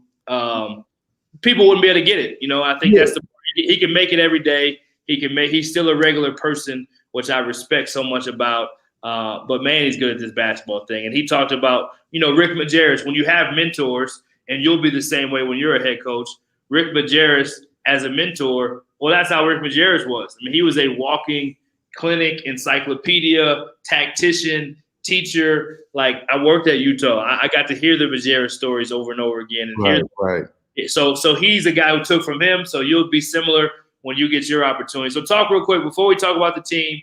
I'll let Kevin take over, but talk about your journey to get to where you are, because in order to get on a staff like that, after they went to the Final Four, that's an incredible accomplishment in itself. Because normally, I mean, people want to get to the high major level, but people look at Loyola Chicago as a high major job. So how were you able to pull that off? To be honest with you, man, I'm blessed, man. It was an opportunity that, me and Coach, I've been knowing Coach for a while, and it was just a blessing to be able to put myself in this situation and to get here. The journey's, it's been long. I've been coaching for 21 years, and I've been a part of eight or nine different staff, different head coaches, and Coach has followed me, and I followed him, and it kind of worked out this time around. And this wasn't the first time that me and Coach had an opportunity to talk about a situation or a spot on the staff. And man, it's just a blessing to be here, because I really feel like the journey's been great, man, but it's sweeter right now just learning from one of the best head coaches in the country right now, that you get a chance to learn from what he learned from Rick Majerus. And he's an unbelievable teacher, and high character, and it's just a blessing to be a part of it. It really is. Yeah, having gone to many Porter Moser press conferences in the last couple of years, being up here at Northwestern near Chicago, I think he talks about culture almost as much as any coach I've been around. Explain quickly what the Loyola Chicago culture is for those people who don't quite understand it, because I think you guys really have one of the best cultures in college basketball right now. Yeah, I told Coach the first day I walked on campus, and had an opportunity to kind of sit in the background and kind of see how the order and the operation, and the one thing I always say is that our culture is unbelievable, and we recruit high character young men. Everything is about character. And, we put a lot into it, into the person and into the people that's within our program. And we believe in, we don't just buy in. Our guys believe in our program, our coaching staff, and one another. We treat each other with respect, and And this is and it's a very unique thing because we don't just talk about culture. We actually live it. We live it out every single day. Everything we do comes down to our culture, and it's a learning experience. It's something to be around. It's very unique. It's not just lip service. It's something that we live out every single day. Whether it's with our players, talking to our players, whether it's our practice, film session, everything we do is structured around our culture, and our guys believe in it, and that's the reason why we've been successful here at Loyola Chicago.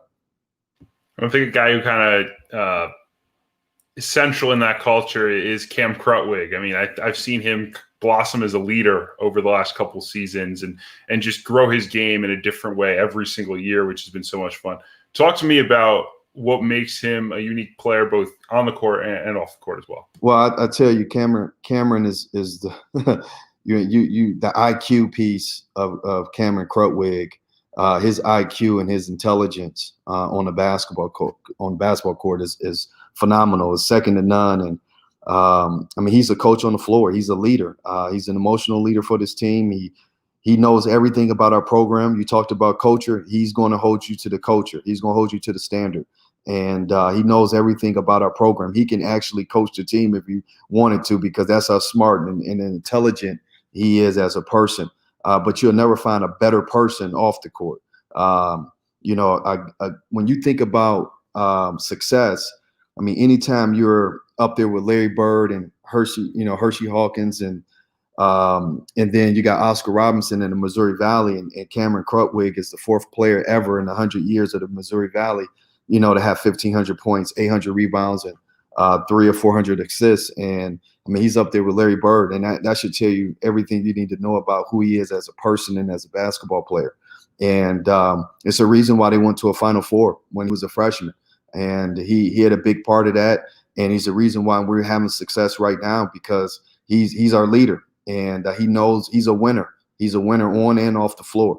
You don't have to worry about him in the classroom. He's a 3.5, 3.6 student. And I mean, he's just a phenomenal human being to be around of. And I love and enjoy coaching him every single day. He brings it every single day. He holds guys accountable every single day.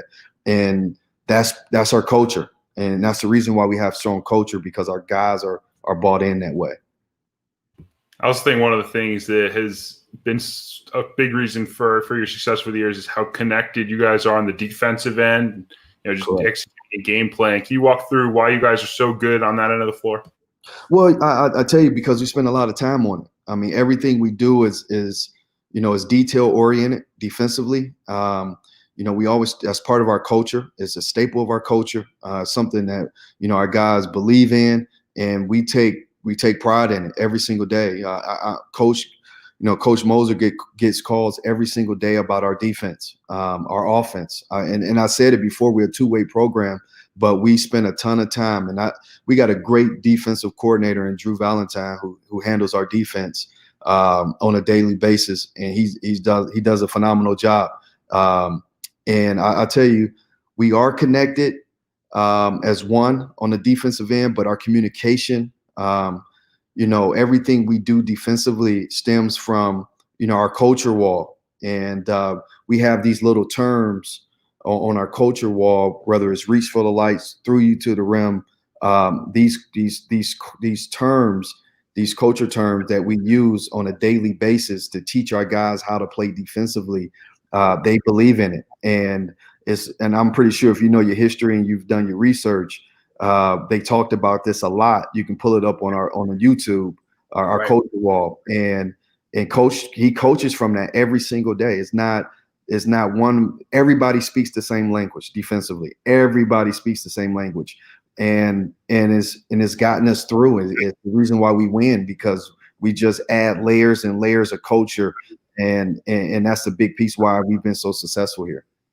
Yeah, I love it. I was talking about the coaching clinic earlier just to give that frame of reference, but the part I didn't really go into detail on is the terminology was probably the most impressive part of what he did, because everything had a terminology. And even if it was something that is common in basketball space that maybe the basketball population calls it one thing, it's almost like a specific, unique thing within the culture to say the way that you want to do it. So it expresses it differently, and it gives you a language and a connectedness. I always felt like I worked for Jim Boylan, who was tremendous, who just was the head coach of the Chicago Bulls. And in his own way, he had a lot of same terminology. And it's like when I got up to that level and I'm coming from junior college, I'm looking around like, this is like another language. It's funny you said that, because I just said I was talking to someone that says like a foreign language, but you got to learn it. And it's crazy because, you know, when you say reach for the lights, you don't have to explain yourself. They know exactly what you're talking about. It's a coded message. If I say escape, if I say VBAC, or if I say escape the pain, they know exactly what I'm talking about. I don't need to explain, you know, the situation. The terminology explains everything, and that's how we coach. And you want to know, when you talk about Rick Majerus and Coach Moser, I mean, it's a trickle down effect, and it's something I'm going to take with me, you know, throughout my career, because I think that's the best way to teach it, in terms of, you know, terminology and culture and doing things a certain way, and being a lead at it. And I think that's the standard for us. Yeah, I love that he talked about that too, and you mentioned it. But being elite, you know, I think Coach is elite, and I think that's the part of, like, it's something that's easily used, but what does that mean, right? And I think the fact there's so many, like you said, layers and so much depth and so much intricacy. Everybody can't coach that way, because if that's not who you are, and it doesn't mean it's the only way to do it, but it does give it an elite level of concentrated, focused effort. You know, you talk about the pros. We watch detail sometimes on ESPN. We all do, with these different pros, and their level of detail is what makes them who they are. They see things that other people don't see. So I'll never forget talking to yourself and Coach Wallace on you guys' staff, Pat Wallace, on the staff as well, just kind of getting some notes. We played a similar opponent, and I mean, from the both of you, it's like, it took me to a place back to, you know, everybody you work for is a little bit different. Right.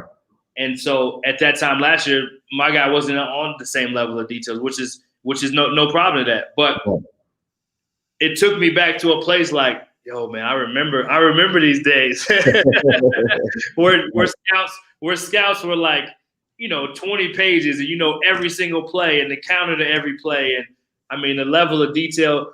I think Pat told me like a stat about their transition, and like you had pickup points on the floor, and I was like, man, this is a whole different level of. It's a whole different level.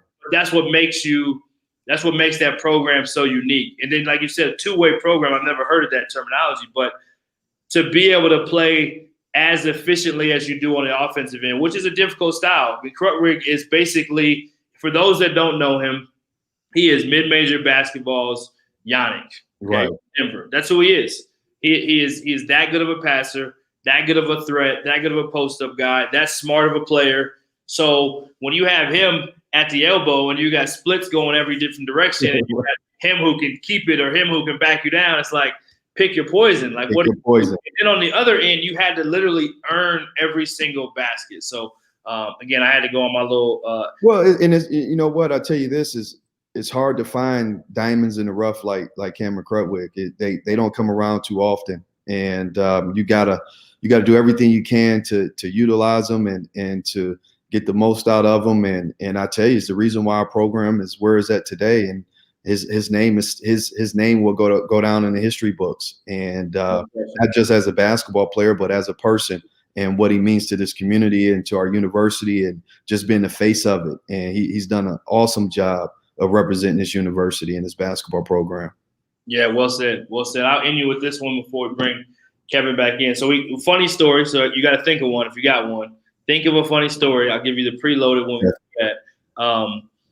So how do you do it? So recruiting wise, right? So coaches, and people don't always understand this in recruiting, but coaches have a lot of details in recruiting too.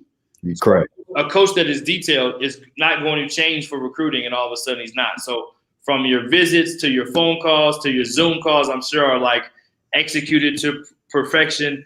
Tell the people about what is it that Loyola is trying to do? Like, are you trying to go get 5 stars, or are you trying to go beat out Illinois and Michigan State for a player? Like, what is the niche other than just character? What is the niche that you guys find yourself in to get these players to push yourselves continually. Missouri Valley compete for championships and making NCAA tournament runs. Man, I know this might sound, cliche, but I tell you, coach is really big on finding the right fit and fitting our Loyola brand. And it does start with character for us. But, I tell you, when you work for a guy who is an offensive genius, man, like he knows his offense. And if you got to have certain guys in position to be able to execute at a high level the way he wants to. And it don't necessarily got to have a 5-star by it.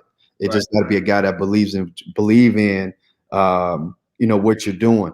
But and to play here, you do have to have a basketball IQ. You have to be a basketball junkie to play here at Loyola Chicago. You got to be able to shoot the ball. You got to have a skill set.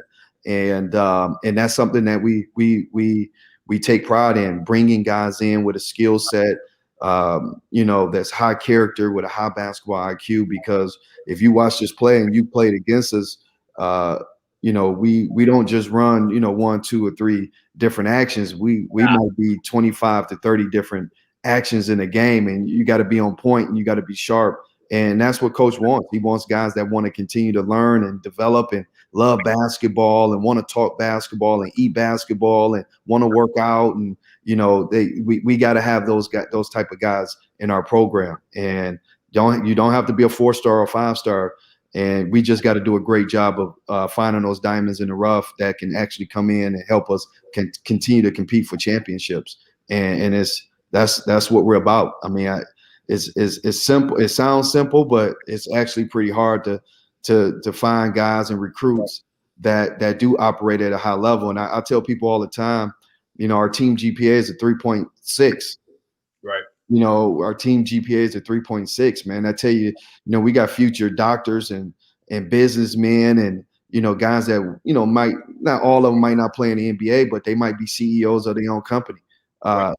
And as a coach, they help you become better as a coach, because if they know everything, like they know everything about the scout just like you do, and they study just like you do on our team, and you got to be sharp as a coach. And if you don't know your stuff, they might correct you on the floor. I'm like, nah, coach, I don't think they do that. I think they do it this way. Like, so you got to be on point as a coach. And I think that's the great thing, man. I love being around these guys because they make us all better. Right. They push us as coaches. And, it's funny because, this past summer, once we got back from, the quarantine, our guys were just talking about, man, I love being here because our coaches, they always willing to help us. They're always willing to help us get better. And, you gotta be a basketball junkie you gotta love basketball to make it here. And it's the reason why we had so much success, and I love it. Right. Kobe, the late, great, legendary Kobe Bryant, when he hired for his companies, he had a term that he started using in order to find people that he was going to hire. He was looking for the Kobe Bryant, maybe not the talent, but the mindset, the Mamba mentality. Yeah. So he calls them obsessives. Mm-hmm. Looking for obsessives in that respective field, whether it's his animation and his books that he was making, or his Mamba Academy. Like, he's looking for people that fit that obsessive, kind of like you said, basketball junkie, but it wasn't basketball, so you couldn't call it whatever junkie. So he just started calling it obsessives. So that sounds like it. And being around your program and knowing you and knowing some of the inside and seeing it from the outside, definitely what you guys have created there. And it keeps everybody on their toes. I can see Coach definitely challenging a guy. Oh, he challenged him with energy and it's competitive. We compete on all the little things. Like, it's a competitive environment. We can be at coach's house and we might come up with a game, or, and it's a competition. We're competing for it. Like, it's a competitive environment, and our guys know that they got to compete at a high level with edge, a competitive edge every single day in practice. And they bring it every single day in practice. Yeah, we got a comment. I was going to give a quick shout out to one of our listeners, Daryl Jacobs, the ESPN commentator and also executive director for Rising Coaches Diversity, Equity, Inclusion Alliance. Love this guy. So give a shout out, probably more so to you than us, Jay, because I think he's been on other times, and he hadn't quite said love this guys when you weren't on. So credit to you for that, man. So end us with a good funny story or just a funny insight to the program or to your journey or anything you want to share. You're a father and a husband too, so you can share something from there if that makes sense. But whatever works, and then we'll let you run. You know, I tell you a great story. You know, my 7-year-old son, Jace, I tell you, he is a Energizer bunny, and he said he told me the first time he met Coach Moser, he said, "Dad, I don't think I ever met anyone with more energy than me, and I'm only 7 years old, and he has more energy than me. Are you going to tell him to calm down a little bit?" And I started laughing because that's, I mean, and I said this at the beginning, Coach Moser's childlike energy is all day, every day. You're going to get one thing from him. And you said you saw this at a clinic, and for my 7-year-old son to understand the level of energy that Coach operates in, it was amazing to me. It was funny. And but you know, I think the most important thing to leave everyone with is how blessed we are as a staff to be around a leader like that. But also, we got a great staff, and Matt Gordon and Drew Valentine, and they've done a great job. And it starts at the top, but to be around a staff of winners and guys that love to learn and love to coach basketball and to be on the same page is the reason why Loyola Chicago is Loyola Chicago. I'm just happy to be a part of it. And but it's been a journey and these last 2 years, but to be here and to be around Porter Moser and Drew Valentine and Matt Gordon and Pat Wallace and our operations guy London, it's energy throughout the whole staff. And it's a well-oiled machine, Coach. Yes, it really is. It really is. And and our guys are like that too. Our players are like that. So it's been a journey, and I'm, you know, blessed to be a part of it. And you know, I appreciate you guys having me on to be able to, you know, just express a little bit some insight on our program and the reason why we're winning here in Chicago. No, absolutely, Coach. We appreciate you taking the time. We know there's a lot of busy stuff going on that end between family and coaching and figuring out scouting and figuring out travel and scheduling and everything else. So I know you got a big one, got big ones coming up in the Missouri Valley. Keep doing a great job representing, man. And you're a friend here, so you're welcome back anytime, man. You killed it. I appreciate it. Thank you again for having me, man. I'm super excited. And go Ramblers. Yeah, you might have to take over my job, man. You did too good of a job, man. I don't know. No, man. Hey, trust me, man. I've been knowing you for a while and followed your career, and I know how good of a coach you are. And you know, I always tell you, always know when you're around talented people, man. You could do whatever it is that you want to do. You're gonna do a great job. I appreciate that. Means a lot, man. Means a lot. I'm just trying to stay out of Kevin's way. I appreciate it. Okay, man. Be safe. Appreciate it. Yeah, man. Chi-Town. We did it up. Another great Coast-to-Coast episode, man. Missouri Valley's finest. We got all three on here and went coast to coast and made it in time. And Kevin didn't fall asleep. It's been a long day. We made it through. I thought, you know, Coach Kimbrough kept me going, man. I thought, I don't want to toot his horn too much, but like, look, he deserves it. Like, I don't know if I could explain. Like, there's something different. Like, I walked in Loyola the first time when the year they went to the Final Four. I was like, man, these guys are different. Like, these guys run the show a little bit different. These guys are gonna be good. And it is just, you know, and I think sometimes you say, okay, this team's a special team. There's a special team, you know, that they have it for 1 year. Like, I think Porter deserves so much credit because they've kept it there. And yeah, they've had years where they haven't scored the ball. Like the year after the Final Four run, their offense was just not very good. Like they just couldn't make shots. It was disappointing. Whatever. But like the culture was exactly the same. That's why they won the league that year in the regular season, even though they weren't definitely as good. So I think like at the end of the day, like he just did such a good job of explaining exactly what this thing is, and it's a wagon, and it is one of the most impressive program builds that I've seen. Like Loyola Chicago has some great history way back, but the recent history before Porter got there was not very good. Yeah. And it took him some time, and it finally clicked. And man, he's doing a bang up job there, and their entire staff, all the way down to, you know, director of ops and their video coordinator, another video coordinator, a little bit. Pat Wallace, good guy, and Right. like they're grinding and they're killing it, and they're going to keep killing it. And like I said earlier, it's going to suck. I am going to be so angry if one of Loyola and Drake does not make the NCAA tournament. And heck, we'll throw Missouri State in there too, because that's a good team. Like those teams are all teams that, like, if I'm a 4 seed or I'm a 3 or I'm a 5 seed and I might have to play these guys at 12, I am quaking in my boots. So it's going to be fun and always a great show. I thought, I love to be Valley centric. See where we go next week, but the sky's the limit. Never know. Kevin killed it. SI's finest. If you don't know, Sports Illustrated, this guy, he's on it, man. He's on it. So thanks so much, everybody, for tuning in. I thought Jermaine was tremendous at explaining the detail, and you can just tell the language of how they speak and how they communicate. It is different over there. And everyone has a different way of doing it. Salute to them, and there's a reason why they've had the success they've had. And man, what an awesome show to be to have a head coach and Coach DeVries to come on and take the time. Undefeated, one of the best mid-major programs in the country right now. And then Missouri State jumping in there too. Such a good thing to be able to have the Missouri Valley on to give them their due and their respect, because they are still a legitimate mid-major league. So with that being said, we've gone coast to coast. See you next week. Be safe, and tell your loved ones you love them and wear your mask. See you soon.